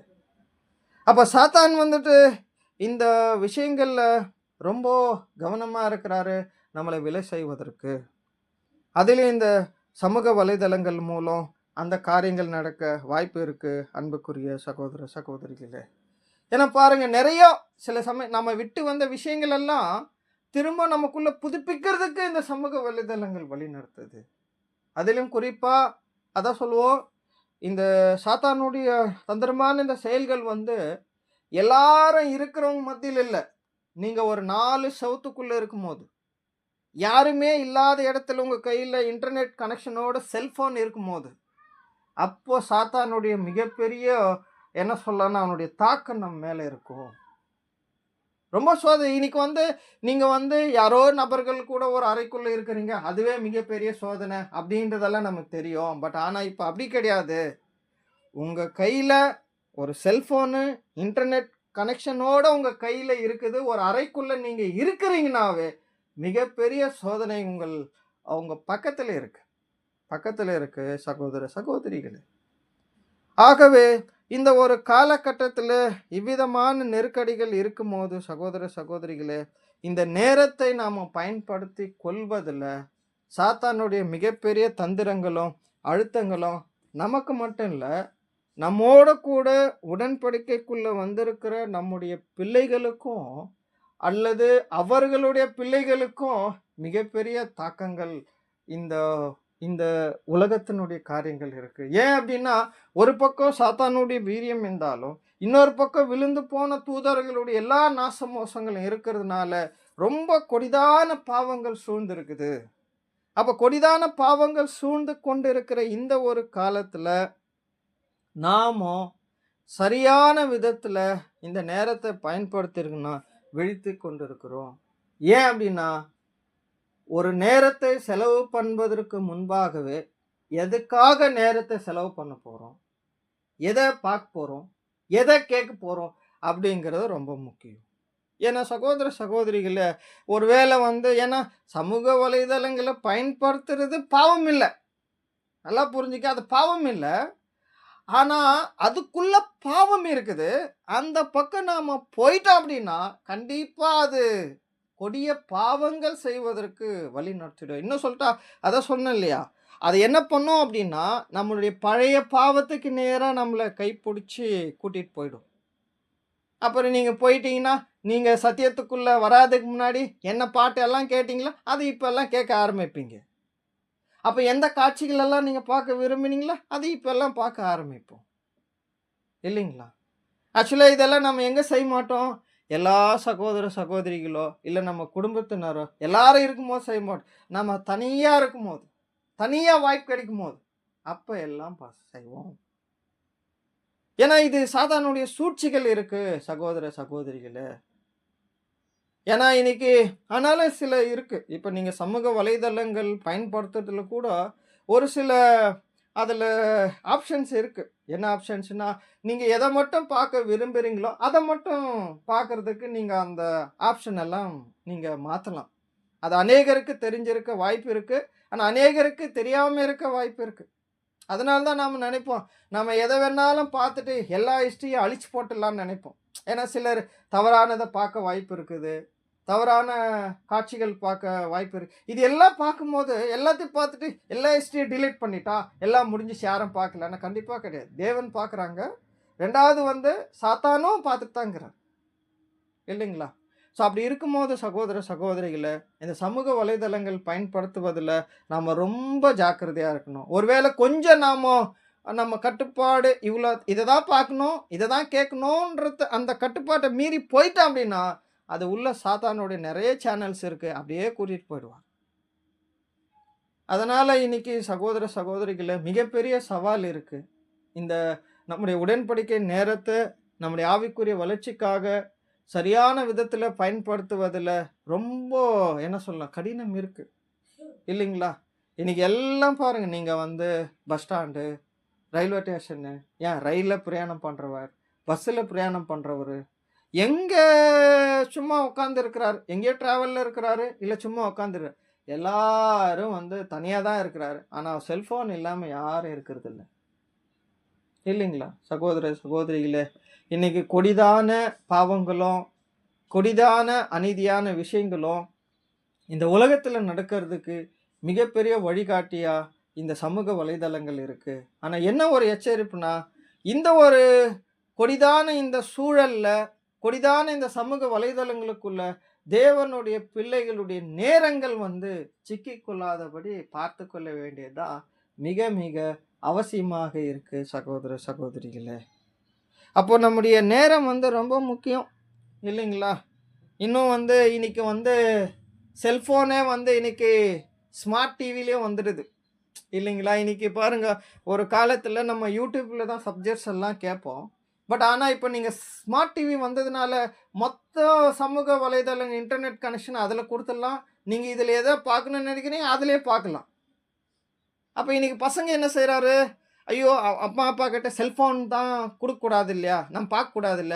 அதனால செல்ஃபோன என்ன பண்ணிடலாம், அப்படியே ஸ்மார்ட் டிவில கனெக்ட் பண்ணிட்டு பார்க்கலாம். அதான் சொல்லுமே, இன்னைக்கு உங்களுக்கு நல்லா தெரியும். ஒரு குடிகாரர் இருக்கிறாருன்னு வச்சுங்க. பல வருஷம் மது பழக்கத்துல இருந்தவரு, திடீர்னு அந்த பழக்கத்த விட்டுட்டாரு அப்படின்னா என்ன நடக்கும்னா, அவருடைய கை, காலெல்லாம் ஒரு மாதிரி உதறல் ஆரம்பிக்கும். அதனால டாக்டர் சில சமயங்கள்ல அவங்களுக்கு என்ன ஆலோசனை குடுப்பாங்கன்னா, நீங்க குடிக்கிறத ஒரேடியா நிறுத்தாதீங்க. படிப்படியா நீங்க நிறுத்திருங்க. அந்த மாதிரி சொல்லுவார். அது மாதிரி தான் இன்னைக்கு செல்ஃபோன் இல்லன்னா அப்படின்னு இல்ல. பட் செல்ஃபோன் இல்லனாலும், செல்ஃபோன் இருந்தாலும், பட் இன்டர்நெட் கனெக்ஷன் இல்லைன்னா அப்படியே மனுஷனுங்களுக்கு ஒரு மாதிரி பித்து பிடிச்ச மாதிரி ஆயிடுறாரு இல்லைங்களா? அப்போ எவ்வளோ அதான் சொல்லுமே, அடிமைத்தனம் என்பது வெறும் குடிக்கோ இல்லை மற்ற பழக்கத்துக்கு இல்லை. இந்த செல்ஃபோன் இல்லைன்னா, அதுவும் இன்டர்நெட் கனெக்ஷன் இல்லைன்னா இருக்க முடியாதுன்னு இருக்கிறான் பாரு மனுஷன். அதுதான் அவனுடைய மிகப்பெரிய அடிமைத்தனம். இன்னைக்கு எல்லாம் வீட்டில் பசங்க எல்லாம் அவங்களோட பிள்ளைங்க எல்லாம் எடுத்துகிட்டு போய் ஒரு மூலையில் உட்காந்துறாரு கையில் ஃபோனோட இல்லைங்களா? சகோதர சகோதரிகளே, இது நமக்கு ஏன்னா இந்த ஒரு விஷயத்தில் பிள்ளைங்களை கட்டுப்படுத்துகிற விஷயங்கள் கூட ரொம்ப கடினம் இல்லைங்களா? ஏன்னா சில சமயங்களில் இந்த ஃபோனுக்காக பெற்றோர்கள் கொடுக்கல, இல்லை வாங்கி கொடுக்கல அப்படிங்கிறதுக்காக எந்த ஒரு என்ன சொல்ல தீமையின் எல்லைகளுக்கும் பிள்ளைங்க போகிறதுக்கு அங்கே ஆயத்தமாக இருக்கிறோம். அதனால் இன்னைக்கு பெற்றோர்கள் என்ன செய்கிறாங்கன்னா, பிள்ளைகளினுடைய தொந்தரவு தாங்க முடியாமல் ஸ்கூல் படிக்கிற பசங்க தான், பட் அவங்களுக்கு கூட என்ன செஞ்சிடறார், ஃபோன் எல்லாம் வாங்கி கொடுத்துட்றார். அதனால் இன்னைக்கு பாவத்தினுடைய வீரியம் இன்னைக்கு வாலிப ஜனங்கள் மட்டுமல்ல, எல்லா வயது உடையவர்களுக்கும் மிக சுலபமாக பாவத்தின் கிரியைகளை செய்வதற்கு அவர்களை வழிநடத்துவதற்கு மிகப்பெரிய வழியாக இந்த சமூக வலைதளங்கள் இருக்கு. பாருங்க, எப்படி திருடுறது, எப்படி கொலை செய்கிறது, இல்லை மற்ற ஒழுக்கக்கேடான செயல்கள் எப்படியெல்லாம் செய்கிறது, இது எல்லாமே கற்றுக் கொடுக்கறதுக்கு இது மிகப்பெரிய வழியாக இருக்கு சகோதர சகோதரிகளே. அப்போ யோசிச்சு பாருங்க, ஒருவேளை இந்த உலகத்தில் எல்லாமே நாசமோசமான பணங்களுக்கோ இல்லை வசதி வாய்ப்புகளுக்கோ இது எல்லாம் அவர்கள் பயன்படுத்தி கொண்டாலும், தேவனுடைய பிள்ளைகளுக்கு இது ஒரே விஷயம் என்னன்னா, தேவனுடைய அந்த தீர்க்க தரிசனங்களுடைய நிறைவேறுதல்கள். ஏன்னா நமக்கு இஸ்ரேல் பற்றின தீர்க்க தரிசனம், பாபிலோன் பற்றின தீர்க்க தரிசனம், உலக அரசியல் அமைப்பு பற்றின தீர்க்க தரிசனங்கள், அல்லது வேத மாணாக்கர்கள் மத்தியில் கடந்து போகிற சோதனைகள், அது சம்பந்தப்பட்ட தீர்க்க தரிசனங்கள், இதனுடைய நிறைவேறுதல்கள் எல்லாம் நாம் பார்க்கணும், அறிந்து கொள்ளணும்னா அதுக்கு மிகப்பெரிய வழி எதுதான், இந்த சமூக வலைதளங்கள் மூலம்தான் நமக்கு கிடைக்கிது. பட் அதுக்காக மாத்திரம் நாம் அதை பயன்படுத்தலாம். அதே சமயத்தில் தேவனுடைய சத்தியங்கள் மற்றவர்களுக்கு சென்றடைய வேண்டும் என்பதற்காக நம்ம ஏன்னா அதுக்காக இதை நம்ம முற்றிலுமே சாத்தானுடையது அப்படின்னு இல்லை. ஏன்னா எல்லாமே ராஜ்யத்தினுடைய ஆசீர்வாதங்கள் தான். ஆனால் என்ன ஒரு விஷயம்னா, எல்லாமே நன்மைக்கு ஏதுவான கண்டுபிடிப்புகளாக இருந்தாலும் இதை பயன்படுத்துகிற மனுஷன் இன்னும் பரிபூரணமாக இல்லாதனால தான் அதை ரொம்ப மோச வேலைகளுக்கு பயன்படுத்துகிறான். ஒன்று. ரெண்டாவது, இதில் சாத்தானுடைய இன்ஃப்ளூயன்ஸ் இருக்கிறதுனால மனிதர்களால் இதை சரியாக பயன்படுத்த முடியல. ஸோ அப்படி இருக்கும்போது இதை சரியான விதத்தில் பயன்படுத்துகிற ஒரு நிலை யார் தான் எடுத்துக்கொள்ள வாய்ப்பு இருக்குன்னா, தேவனுடைய பிள்ளைகளுக்கு தான். ஏன்னா இன்னைக்கு அநேக ஊழியங்கள், அநேக சகோதர சகோதரிகளை சென்றடைவதற்கு இந்த சமூக வலைதளங்கள் பாருங்கள், நிறைய ஜூம் மீட்டிங் இருக்குது இல்லைங்களா, வாட்ஸ்அப்புடைய வீடியோ மூலம் நிறைய இருக்குது. நிறைய தேவனுடைய ஜனங்கள் அவர்கள் இருக்கிற இடத்துலே, ஏன்னா சிலருக்கு சபையினுடைய ஐக்கியத்தில் கலந்து கொள்ள முடியாத சூழல் இருக்கும்போது அவர்கள் இருக்கிற இடத்துலே அதை பார்க்கறதுக்கான, சத்தியத்தை கேட்கறதுக்கான வாய்ப்புகள் இருக்குது.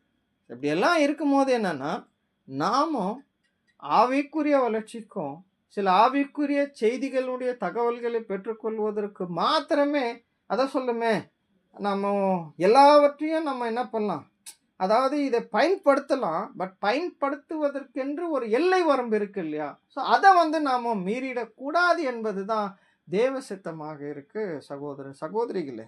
சரி, அப்படி இருக்கும்போது இந்த ஒரு பொல்லாத காலத்தில் நம்முடைய நேரத்தை வீணடிக்கிறதுல சாத்தானுடைய ஒரு மிகப்பெரிய கொடிதான தந்திரமான நிலை இருக்கிறத நாம் அறிந்து சகோதர சகோதரிகளை நாம் சரியான விதத்தில் பயன்படுத்துவதில் என்ன சொல்கிறாருன்னா, ரொம்ப ஞானமாக விழித்திருக்கிறவர்களாக அங்கே காணப்படணும். ஏன்னா இந்த நேரத்தை வீணடிக்கிற விஷயத்திலும் சமூக வலைதளங்களுக்குள்ள முழுகிறதும் நம்மளை கொடிதான பாவங்களுக்கு அது வழி நடத்துவதற்கு மிகப்பெரிய வாய்ப்பாக இருக்குது சகோதர சகோதரிகளே. அதிலும் குறிப்பாக வாலிப சகோதர சகோதரிகள் கூடுமான வரையிலும் இதுக்குள்ளே, ஏன்னா சிலரெல்லாம் ஃபேஸ்புக்கில் கூட இருக்கிறார், ஃபேஸ்புக்கில் இன்ஸ்டாகிராமில் சகோதரிகள் இருக்கிறாங்க இல்லைங்களா, முடிந்த அளவுக்கு. ஏன்னா ஸோ அதையெல்லாம் அவர்கள் அதிலிருந்து வெளியேறுவது அவர்களுக்கு நலமாக இருக்கும். ஏன்னா இன்னைக்கு வேத மாணாக்கர்களுடைய சின்ன சின்ன பிள்ளைகள் அவங்கெல்லாம் கூட இதில் உள்ளே இருக்கிறார். ஸோ முடிந்த அளவுக்கு ஏன்னா அதுலேயும் உங்களுக்கு நல்லா தெரியும். இன்னைக்கு ஒரு மிகப்பெரிய ஒரு டெக்னாலஜி ஏஐ அப்படிங்கிற ஒரு டெக்னாலஜி வந்திருக்குது. ஸோ அந்த டெக்னாலஜி என்னன்னா, இல்லாத ஒரு நபரை அவர் ரியலாக இருக்கிற மாதிரியே காட்டுறது உங்கள் எல்லாருக்குமே நல்லா தெரியும். அதனால் சகோதர சகோதரிகளுடைய ஏன்னா இன்னைக்கு ஒரு வேளை சாத்தானுடைய இந்த வஞ்சகமான இந்த காலத்தில் நம்மள யாருடைய ஃபேஸையோ அல்லது என்ன சொல்லலாம் ஃபோட்டோவை ஆன்லைன்லேருந்து எடுத்து அதை எப்படி வேணாலும் சாத்தான அதை சித்தரிக்கிறதுக்கான வாய்ப்புகள் இருக்குது. அதனால் முடிந்த வரையிலும் தேவையற்ற ஒரு வேளை உங்களுக்கு தேவை இருக்குது ஏதோ ஆவிக்குரிய விஷயம்னா அதில் கூட பாதுகாப்பாக உள்ள லாக் பண்ணுறதெல்லாம் இருக்குது இல்லைங்களா? அப்படி உங்களுக்கு எந்த விதமான தேவை இல்லை அப்படின்னா தயவுசெய்து நீங்கள் என்ன பண்ணிவிடுங்க, அந்த சமூக வலைதளங்களிலிருந்து வெளியேறிடுங்க. ஸோ மற்றபடி சகோதரர்களுக்கே அந்த ஆபத்துகள் இருக்கும்போது சகோதரிகளுக்கு இன்னும் அதிகப்படியான ஆபத்துகள் அதன் மூலம் இருக்குது. அதனால் இதெல்லாம் உணர்ந்தவர்களாக இருக்கும்போது நாம் ஜாக்கிரதையாக இருக்க வேண்டியது மிகப்பெரிய அவசியமாக இருக்குது சகோதர சகோதரிகளே. ஏன்னா பாருங்க, இங்கே வசனங்கள் பார்க்கும்போது அப்போ பவுல் சொல்கிறாரு, கலத்தியர் 6ஆம் அதிகாரம் 7 மற்றும் 8வது வசனத்தில், மோசம் போகாதிருங்கள், தேவன் தன்னை பரியாசம் பண்ண ஒட்டார், மனுஷன் எதை விதைக்கிறானோ அதையே அறுப்பான். பாருங்க என்ன சொல்கிறாருன்னா, மோசம் போகாதிருங்கள். அதாவது இது நீங்கள் திருவிலியமில் பார்த்தீங்க அப்படின்னா வசனம் எப்படி இருக்குன்னா, ஏமாந்து போக வேண்டாம், கடவுளை கேலி செய்ய முடியும் என நினைக்காதீர்கள், ஒருவர் தாம் விதைப்பதையே அறுவடை செய்வார்.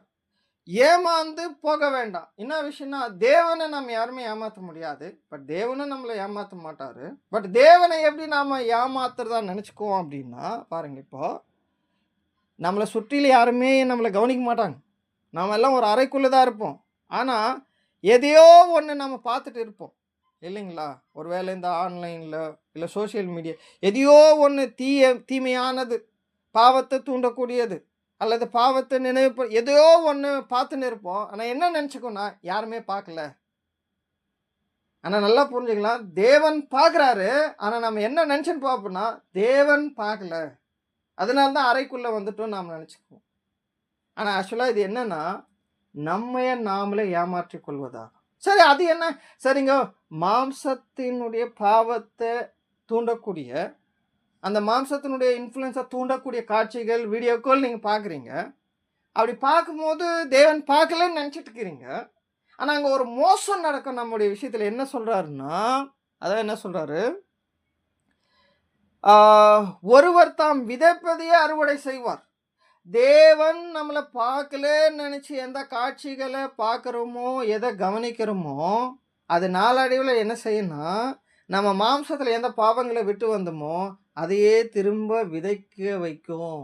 நல்லா புரிஞ்சுக்குங்க, மாம்சத்தினுடைய விழுந்து போன சுபாவத்தை எதை ஒன்றை திரும்பவும் நாம் செய்கிறதுக்கு பழக்கப்படுறோமோ, உடன்படிக்கையின் வாழ்க்கைக்கு பிற்பாடு விழுந்து போன மாம்சத்தினுடைய பலவீனமான தன்மை, அதனுடைய பழக்க வழக்கங்கள், அதில் எது ஒன்று நாம விரும்பி மீண்டும் நம்முடைய இந்த உடன்படிக்கையின் வாழ்க்கையில் மாம்சத்தில் அனுமதிக்கிறோமோ, அதையே செய்ய ஆரம்பிக்கிறோமோ, அதுதான் மீண்டும் மாம்சத்துக்கென்று விதைப்பது என்பதாகும். ஒருவேளை அப்படி மாம்சத்துக்கு அப்படின்னா, மாம்சத்தினுடைய பாவ பழக்க வழக்கங்களில் மீண்டும் நாம் விதைப்பதற்கு இந்த சமூக வலைதளங்கள் மிகப்பெரிய வழிகாட்டியாக இருக்கு சகோதர சகோதரிகளே. அப்படி விதைச்சிட்டு நான் அடுத்து என்ன சொல்றாருன்னா பாருங்க, தம் ஊன் இயல்பில் ஆகிய நிலத்தில் விதைப்போர் அந்த இயல்பிலிருந்து அழிவியே அறுவடை செய்வார். ஆவிக்குரிய வாழ்வு ஆகிய நிலத்தில் விதைப்போர் அந்த ஆவி அருளும் நிலை வாழ்வை அறுவடை செய்வார். பாருங்க, அப்போ மாம்சத்துக்கென்று விதைக்கிறவன் மாம்சத்தினால என்ன செய்வார்? தன் மாம்சத்துக்கென்று விதைக்கிறவன் மாம்சத்தினால் அழிவே இருப்பான். அந்த அழிவுங்கிறது எதை குறிக்குன்னா, 2ஆம் மரணம். அப்போ அதுக்கு மிகப்பெரிய வழிவகக்கூடியது எதுனா, இன்னைக்கு இந்த சமூக வலைதளங்களாக இருக்கு சகோதர சகோதரிகளே. அதனால தான் ஒரு காலத்தில இந்த டெக்னாலஜி இல்லாதபோது எப்படிப்பட்ட பாவ வாழ்க்கையில எல்லாம் நம்ம வாழ்ந்துட்டு தான் வந்தோம். ஆச்சுங்களா? பட் ஆனா, இந்த டெக்னாலஜி வந்த அப்புறம் இதுக்குள்ள நாம போயிட்டோம் அப்படின்னா, இந்த சமூக வலைதளங்கள் மூலம் நம்முடைய பாவ வாழ்க்கை மீண்டும் உயிர் பெற்று வருவதற்கு அது வழிநடத்திரும். வழிநடத்திரும். அதிலும் எல்லார விட வாலிப சகோதர, சகோதரிகள் இதுல ரொம்ப கவனமா, பாதுகாப்பா இருக்க வேண்டியது மிக, மிக அவசியமாக இருக்கு சகோதர, சகோதரிகளே. ஏன்னா, இந்த மாம்சத்துக்கென்று விதைக்கிற விஷயங்கள இது கூட வழிநடத்தும். சரிங்களா? ஸோ, இந்த ஒரு பாடத்துல இங்க சகோதரர் இதுக்கு இசைவா ஒரு இறைவன் கீதம் டிசம்பர் மாதத்தினுடைய 13ஆம் தேதி அங்க என்ன சொல்றாருன்னா, வசனம் இதே தான் சகோதரர் அங்க கோட் பண்றாங்க. டிசம்பர் மாதம் 13ஆம் தேதியோட இரவின் கீதம். வசனம் எபேசியர் 5:15 தான் கோட் பண்றாங்க. நாட்கள் பொல்லாதவைகளானதால் காலத்தை பிரயோஜனப்படுத்திக் கொள்ளுங்கள். ஆக்சுவலி அந்த வசனம் சொல்லிட்டு, இப்போ கீழ சில விளக்கங்கள் சகோதரர் கொடுக்குறாங்க. என்ன சொல்றாருன்னா, நமக்கு கிடைத்திருக்கும் காலத்தை தேவனுக்கடுத்த காரியங்களில் பயன்படுத்த முயற்சி செய்ய வேண்டும். ஆக்சுவலா நம்ம முயற்சி பண்ணணும். என்னன்னா, நமக்கு என்ன செய்யாதுன்னா, அதுவா நேரம் அமையாது. அதுதான் சொல்றாரு. அதுவா நேரம் அமையாது. நாம தான் நேரத்த எடுக்கணும். இப்போ ஒரு ஒரு ஒரு ஒரு பொருள் நம்ம வாங்க போறோம்னா, கண்டிப்பா அதுக்கு என்ன வேணும்? பணம் வேணும். அப்போ பணத்த நாம சம்பாதிச்சு பணத்தோட போனா தான் அந்த பொருள் வாங்க முடியும். அதே மாதிரி தான் ஆவிக்குரிய வளர்ச்சிய நாம அடையணும். வளர்ச்சிக்கானதுல கவனம் செலுத்தணும்னா, மாம்சத்துக்கிட்ட இருந்து நேரத்தை எடுக்கணும். எடுத்து கையில எடுத்துடணும். அந்த நேரம் அதுகிட்ட இருந்து எடுக்கலன்னா, நீங்க பண்ண முடியாது. அதனால தான் மாம்சம் இந்த சமூக வலைதளங்கள் மூலம் அதுக்குரிய நேரத்த அது அப்படியே எடுத்துட்டு போயிடுது. ஆனா, அப்ப இந்த புதிய சிருஷ்டிகளுடைய வளர்ச்சிக்கு அங்க என்ன கிடைக்கிறதில்ல?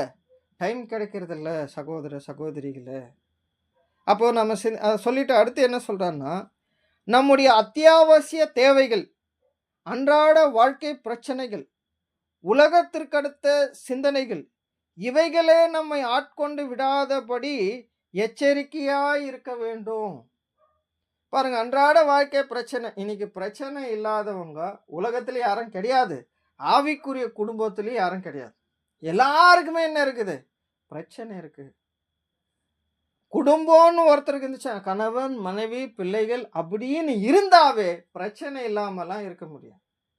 சில சமயங்கள்ல உலக மனுஷனுங்க மத்தியில் குடும்பங்கள்ல இருக்கிற பிரச்சனையை விட ஆவிக்குரிய குடும்பங்கள், அதாவது மாம்சம்தான், மாம்சீக குடும்பம், அங்கேயும் பிரச்சனை அதிகமா இருக்குது.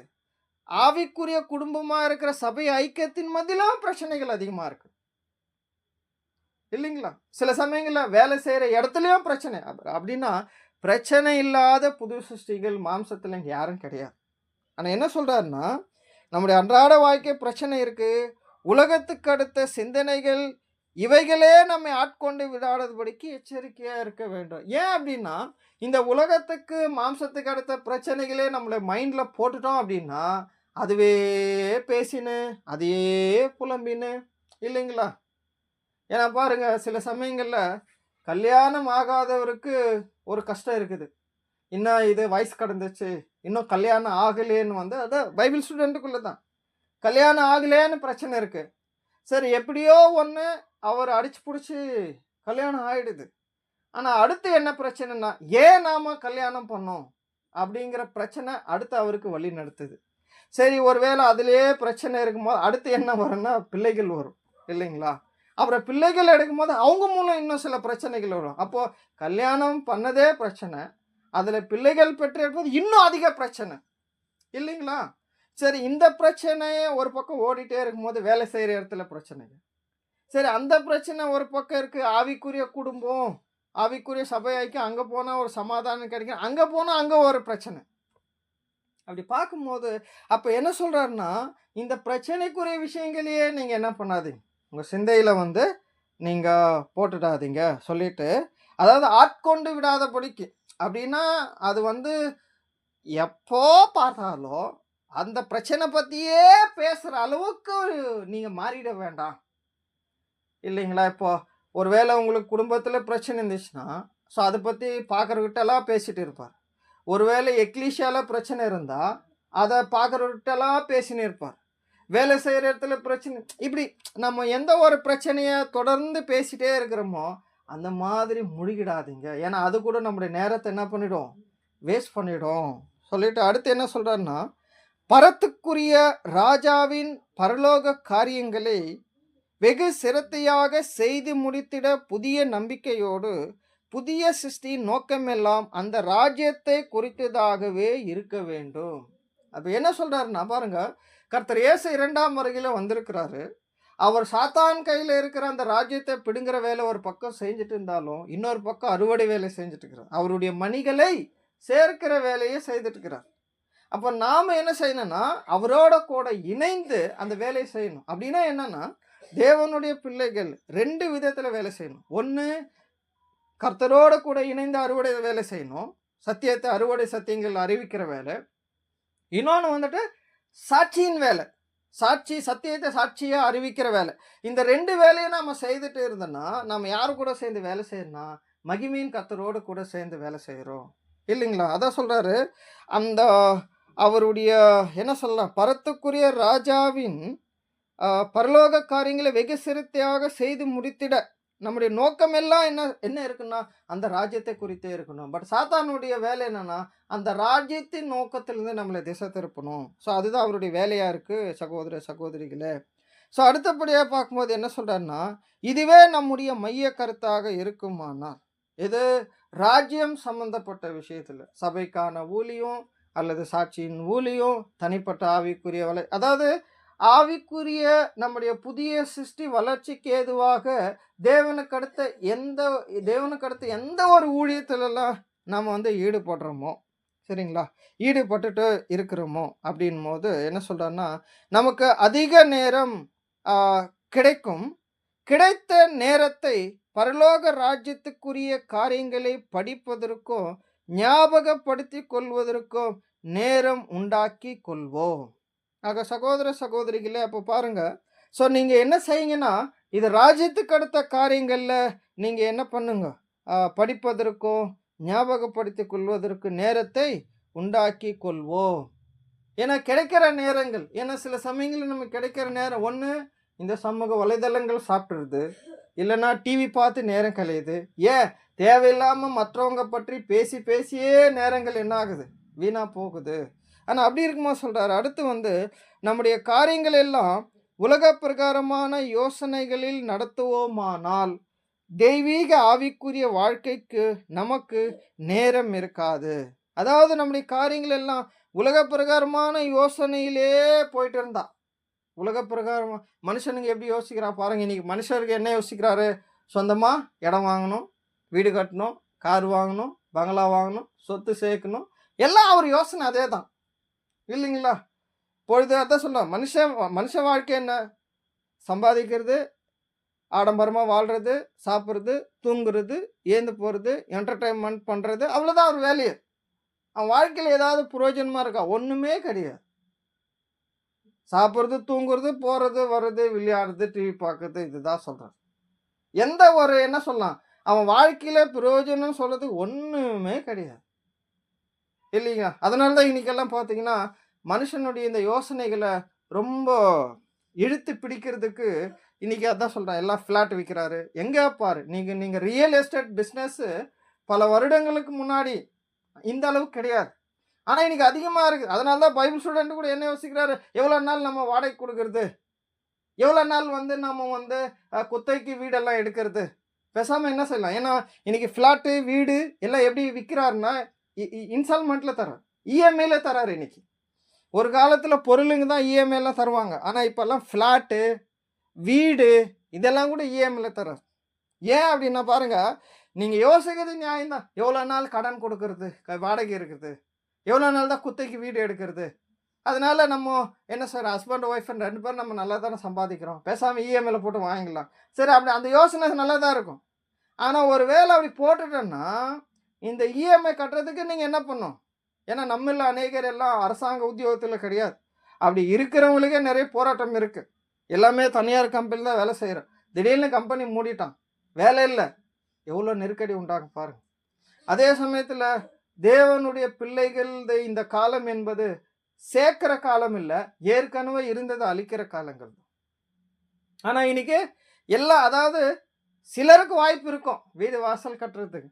ஆனா அதுவே ஒரு குறிக்கோளா எடுத்துட்டு இன்னைக்கு அதான் சொல்றாரு, என்ன சொல்றாருன்னா, உலக பிரகாரமான யோசனைகளில் நட நடத்துவோமானால் தெய்வீக ஆவிக்குரிய வாழ்க்கைக்கு நமக்கு நேரம் இருக்காது. ஏன் அப்படின்னா, நீங்க அதிகப்படியான கடன் சுமைகளை ஏத்திக்கிட்டா சில சமயங்கள்ல சரிங்க வீடு கட்டுறது, இல்ல இடம் வாங்குறது, இல்ல பொருள் வாங்குறதுல எல்லாம் நம்ம சிக்கிறோம் இஎம்ஐல. அது மட்டும் இல்ல, பிள்ளைகளை படிக்க வைக்கிறதுல கூட சிக்கிறதுக்கு வாய்ப்புகள் இருக்கு.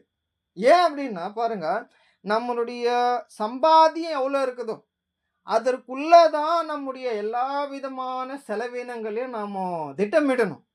ஆனா சில சமயங்கள் என்ன ஆகுன்னா, நம்முடைய சம்பாத்தியம் ஒரு அளவு இருக்கும். ஆனா நாம திட்டமிடாம செய்யறதுனால செலவு அதிகப்படியா கடந்து போகும்போது கடன்காரர்களாக ஆக வாய்ப்பு இருக்கு. இப்ப ஏற்கனவே நீங்க வேலை செய்யும்போது ஒரு 15,000 சம்பளம் வாங்கிட்டு இருந்தீங்க. அது வீட்டு வாடகை, குடும்ப செலவுக்கு சரியா இருந்துச்சு. அல்லது பிள்ளைகள ஏதோ ஒரு அளவுக்கு படிக்க வச்சிருந்தா அந்த செலவுக்கு சரியா இருக்கும். இப்ப பிள்ளைகள பெரிய பெரிய ஸ்கூல்ஸ், ஏன்னா இன்னைக்கு நெறைய இந்த கல்வி சார்ந்த விஷயங்களுடைய வளர்ச்சி அதிகமா இருக்கு. அப்போ ஒருவேளை நம்முடைய பிள்ளைங்க நல்லா படிக்கணும், இந்த உலகத்துல உயரணும்னு நீங்க நினைச்சா நாம கடன்காரன் ஆயிடுவோம். அப்ப கடன்காரன் ஆனா ஓவர் டைம் வேலை செய்யணும். அப்படி ஓவர் டைம் வேலை செஞ்சா சரீரம் என்ன ஆகும்னா ரொம்ப பலவீனமாகும். அப்படி ஆகும்போது சில சமயங்கள்ல தூங்குறதுக்கே நேரம் கிடைக்காது. அப்படி இருக்கும்போது நீங்க படிக்கிறதுக்கும், சத்தியத்தை கேட்கறதுக்கும், சபை கூடுகையில போய் கலந்துக்கிறதுக்கும், தேவனுடைய ஊழியத்தை செய்யறதுக்கு அங்க நேரம் இருக்காது. நேரம் இருக்காது. ஏன்னா சத்தியம் என்ன சொல்றாரு? உங்களுக்கு உண்ணவும் உடுத்தவும் உண்டாயிருந்தால். ஆனா இன்னைக்கு எக்ஸ்ட்ரா ஒரு இடம் இருக்கு. ஏதோ ஒரு வாடகை வீடு ஏதோ ஒண்ணு இருக்குது. ஆனா சகோதர சகோதரிகளே என்ன சொல்றாருன்னா, ஆவிக்குரிய வளர்ச்சிக்கு என்று மாம்சத்துக்கிட்ட இருந்து கொஞ்ச நேரம் தான் கிடைக்குது. அந்த கொஞ்ச நேரத்தை கூட இந்த மாதிரி கடன்காரர்களா மாறிட்டனா அது கூட எடுத்துட்டு போயிடும். அப்ப இன்னைக்கு என்ன பிரச்சனை இருக்குது? அதிகமா இந்த பிரச்சனை இருக்குது. பிள்ளைங்கள் எல்லாம் வளர்த்து எடுக்கிறது, அவங்களுக்கு கல்யாணம் பண்ணணும், அவங்கள படிக்க வைக்கணும், இதுக்கு கடன் வாங்கணும், ஐயோ பத்தாதே, இப்படியே உலக யோசனைகள். ஆக்சுவலா இது யாருடைய தந்திரம்? சாத்தானுடைய தந்திரம். அதனால தான் இன்னைக்கு இந்த உலகத்தினுடைய எல்லா மாம்சத்தினுடைய ஆசாபாசங்களையும் இந்த சமூக வலைதளங்கள் மூலம் சாத்தான் நம்ம முன்னாடி காமிக்கிறான். நீங்க நாம லேசானதா நினைக்க வேண்டாம். இந்த சமூக வலைதளம் இன்னைக்கு இந்த ஃபிளாட்டு, வீடு, வாசல் இதெல்லாம் வாங்குறதுக்கும் எல்லாமே இதுதான் இருக்குது. சமூக வலைதளங்கள் தான். உங்களுக்கு என்ன வேணும்? எல்லாம் இது. என்ன சொல்லிட்டா, அநேக ரியல் எஸ்டேட்டோ இல்ல மற்ற மோட்டார் வாகனங்களோ இல்ல மற்ற எலக்ட்ரானிக்கல் பொருட்களோ இது எல்லாமே நம்மள எல்லாம் கடன்காரர்கள் ஆக்குறதுக்கு தான் அந்த வழிமுறைகள் இருக்கு. பட் உலகத்தான் பரவாயில்ல. உலகத்தான் அவர் கடன் வாங்குவாரு, கடன் கட்டுவாரு, முடியலன்னா செத்து போயிடுவார். இல்லைங்களா? முடியலன்னா என்ன பண்ணுவாரு? நிறைய கடன் வாங்கிட்டு வாரு. ஏன் இன்னைக்கு சில கேம்ஸ் எல்லாம் விளையாடி கடன்காரனாய் செத்து போனவர் எல்லாம் இருக்கிறார். எந்த ஒரு வகையிலே கடன்காரர்கள் ஆக்கணும். அதனால தான் தேவனுடைய பிள்ளைகளுக்கு என்ன சொல்றாருன்னா, நீங்க கடன் கொடுக்கறலா இருக்கணும் தவிர வாங்காதவங்களா இருக்கிறது. அதனால இன்னைக்கு பைபிள் ஸ்டூடெண்ட் குடும்பங்கள்ல வரக்கூடிய நெருக்கடிகள் என்ன செய்யறாருன்னா, இன்னைக்கு எல்லாம் வெளிநாட்டுக்கு போயிடுறாரு. காரணம் என்னன்னா, இங்க சம்பாதிக்கிறது பத்தல. அப்புறம் வெளிநாட்டுக்கு போறார். அங்கே போய் சம்பாதிப்பார். அங்க என்ன ஆகும்? எல்லா நேரமும் போயிடும். அப்ப நல்லா யோசிங்க. நம்முடைய நேரம் எல்லாம் இந்த உலக பிரகாரமான விஷயங்கள்ல போயிடுச்சுன்னா, நம்முடைய உடன்படிக்கை நிறைவேற்றுவதற்கு ஆவிக்குரிய வளர்ச்சிக்காக நேரம் இருக்காது. அப்படி நேரம் இல்லைன்னா சபையாக நம்முடைய வாழ்க்கையை நிறைவு செய்ய வேண்டியது அங்க இயலாத காரியமா போயிடும். அல்லது தாமதப்படுத்தும். இல்லைங்களா? அப்படி நம்மள ஏதோ ஒரு வகையில திசை திருப்பி விடுறதுக்கு அங்க வாய்ப்புகள் இருக்கு. அதான் சொல்றாரு, ஒருவேளை இது மாதிரி நீங்க உலக பிரகாரமான யோசனையில முழுகிட்டீங்கன்னா ஆவிக்குரிய வாழ்க்கைக்கு நமக்கு நேரம் இருக்காது. அடுத்து என்ன சொல்றாருன்னா, நற்செய்தியை பிறருக்கு சொல்வது எப்போது? எங்க எப்போ கிடைக்க நேரம் நமக்கு? மற்றவங்களுக்கு தேவனுடைய ராஜ்யத்தின் சுவிசேஷத்தை அறிவிக்கணுமே, அதுக்கு என்ன வேணும்? நேரம் வேணும். இல்லைங்களா? அடுத்து என்ன சொல்றேன்னா, பரத்துக்குரியவர்களுக்காக பூமிக்குரிய எந்த ஆர்வத்தையும் தியாகம் செய்வோம். அதாவது இந்த பூமிக்குரிய சில விஷயங்களை அல்லது சௌகரியங்களை நாம துணிந்த அவைகளை கைவிட முற்பட்டுட்டோம்னா நம்முடைய குடும்பத்துக்கும் நம்முடைய வாழ்வாதாரத்துக்கும் வேண்டிய தேவைகளை தேவன் நிச்சயமா நமக்கு போதுமான அளவு நிறைவாவே செய்வார். அதனால்தான் கர்த்தரே சொல்றாருல, முதலாவது தேவனுடைய ராஜ்யத்தையும் அவருடைய நீதியும் தேடுங்கள், இவைகள் உங்களுக்கு என்ன பண்ணப்படும்? கூட கொடுக்கப்படும். தேவன் கூட கொடுக்கறத போய் பிடிச்சுக்கிட்டு எதை முதல்ல செய்யணுமோ அதை அப்படியே விட்டாச்சு. அதனாலதான் சகோதர சகோதரிகளை, நம்ம இந்த உலகத்துல தேவனுடைய பிள்ளைகள் சில சமயங்களில் பிஸ்னஸா இருந்தா கூட சரி, எல்லாமே ஒரு அளவு தான். அந்த அளவை கடந்துட்டுனா உலகம் நம்மளை கூட்டிட்டு போயிடும். பணம், சம்பாத்தியம், வீடு, வாசல் எல்லாம் ஒரு அளவு தான். அளவை கடந்துட்டுனா உலகம் கூட்டிட்டு போயிடும். உலகம் இல்லை, சாத்தான் கைப்பிடிச்சி நம்மளை ஃபாரின்கெல்லாம் கூட்டிட்டு போயிடுவார். யோசிச்சு பாருங்க சகோதர சகோதரி, இது எல்லாத்துலேயும் சாத்தானுடைய தந்திரம் என்னன்னா, நம்முடைய உடன்படிக்கை நேரத்தை நாமளே அதை வீணடிக்கிறபடி செய்திருவோம். ஆக சகோதர சகோதரிகளை பாருங்க, அதுவும் இல்லாத முடிந்த அளவுக்கு அதான் சொல்கிறேன், இந்த உலக பிரகாரமான வேலையாக இருந்தாலும் ஞானமாக நாம் தேர்ந்தெடுக்கணும். எந்த ரீதியிலனா, நம்முடைய உடன்படிக்கை நேரத்தை அந்த வேலை முழுவதுமாக எடுத்துக்கொள்ளாதபடிக்கு நாம் தான் பார்த்துக்கணும். ஆனால் அதே சமயத்தில் அதுக்கு நமக்கு தேவையான சரியான நேரம் கிடைக்கக்கூடிய அளவுக்கு வேலைகள் தேர்ந்தெடுப்பதற்கு தேவன் நமக்கு வழிநடத்துதல் கொடுப்பாங்க. அதனால்தான் தேவனுடைய பிள்ளைகள் ஆவிக்குரிய விஷயமா இருந்தாலும், ஆவிக்குரிய விஷயத்தில் எடுக்கக்கூடிய முடிவுகளாக இருந்தாலும், மாம்சத்தினுடைய வாழ்க்கையில் எடுக்கக்கூடிய முடிவுகளாக இருந்தாலும், இவை இரண்டிலும் தேவனுடைய வழிநடத்துதல் தெளிவாக தெரிய வரும் வரைக்கும் அந்த முடிவுகள் டக்கு டக்குன்னு நாம் என்ன பண்ணிடக்கூடாது, எடுத்துடக்கூடாது சகோதர சகோதரிகளே. சரிங்களா? ஸோ அப்படி இருக்கும்போது அடுத்து என்ன சொல்கிறாரு அப்படின்னா, இந்த பூமிக்குரிய எந்த ஆர்வத்தையும் நம்ம என்ன பண்ணணும், சில நமக்கு லட்சியம்லாம் கிடையாது. சரிங்களா? வீடு கட்டணும், வாசல் கட்டணும், அதெல்லாம் கிடையாது. அதே போல் இந்த மாம்சத்துக்கு சொகுசு என்டர்டைன்மெண்ட் எல்லாம் ஒன்றும் கிடையாது. கொஞ்சம் ரிலாக்ஸ் பண்ணலாம் மாம்சத்தை, இல்லையா? கொஞ்சம் மாம்சத்தை ரிலாக்ஸ் பண்ணலாம் சொல்லிட்டு நம்ம எங்கேயாவது டூருக்கு போக முடியுமா? இல்லை எங்கேயாவது இந்த மாம்சத்தை கொஞ்சம் கொஞ்சம் இந்த உலகத்தில் எல்லா வேலை, குடும்பம், எக்லிஷியம் ரொம்ப நெருக்கடியாக இருக்குது, அதனால் கொஞ்சம் எங்கன்னா ரிலாக்ஸ் ஆகலாம், அப்படி கிடையாது. தேவனுடைய பிள்ளைகளுக்கு ரிலாக்ஸுங்கிறதும் சமாதானங்கிறது எங்கன்னா, எல்லா விதமான பிரச்சனைகளும் நெருக்கடிகளும் சூழ்ந்து இருக்குது இல்லையா, அந்த இடத்துல தான் அவங்களுக்கு சமாதானம் வேணும். அது தேவன் கொடுப்பார், எல்லா புத்திக்கும் மேலான தேவ சமாதானம். ஆனால் நீங்கள் இந்த சிச்சுவேஷன் எல்லாம் விட்டு கொஞ்சம் ரிலாக்ஸ் ஆகலான்னு போனீங்கன்னா, அது புது சிருஷ்டிக்கு இல்லை, அது மாம்சத்தோட ரிலாக்ஸேஷனுக்கு. கொஞ்ச நேரம் கேம் விளையாடலாம், கொஞ்ச நேரம் டிவி பார்க்கலாம், இது எல்லாம் மாம்சத்தினுடைய திருப்திப்படுத்துதலாக இருக்கும் அன்புக்குரிய சகோதர சகோதரிகளே. அப்போ அடுத்து சொல்றாரு, பூமிக்குரிய எந்த ஆர்வத்தையும் தியாகம் செய்வோம் சொல்லிட்டு என்ன சொல்றேன்னா, முன்பு உலக பிரகாரமான காரியங்களுக்காக ஒதுக்கிய நேரத்தை எல்லாம் இப்போது ஆவிக்குரிய பரலோக வாழ்க்கைக்குரிய நெறியில் செலவிட கடவோ.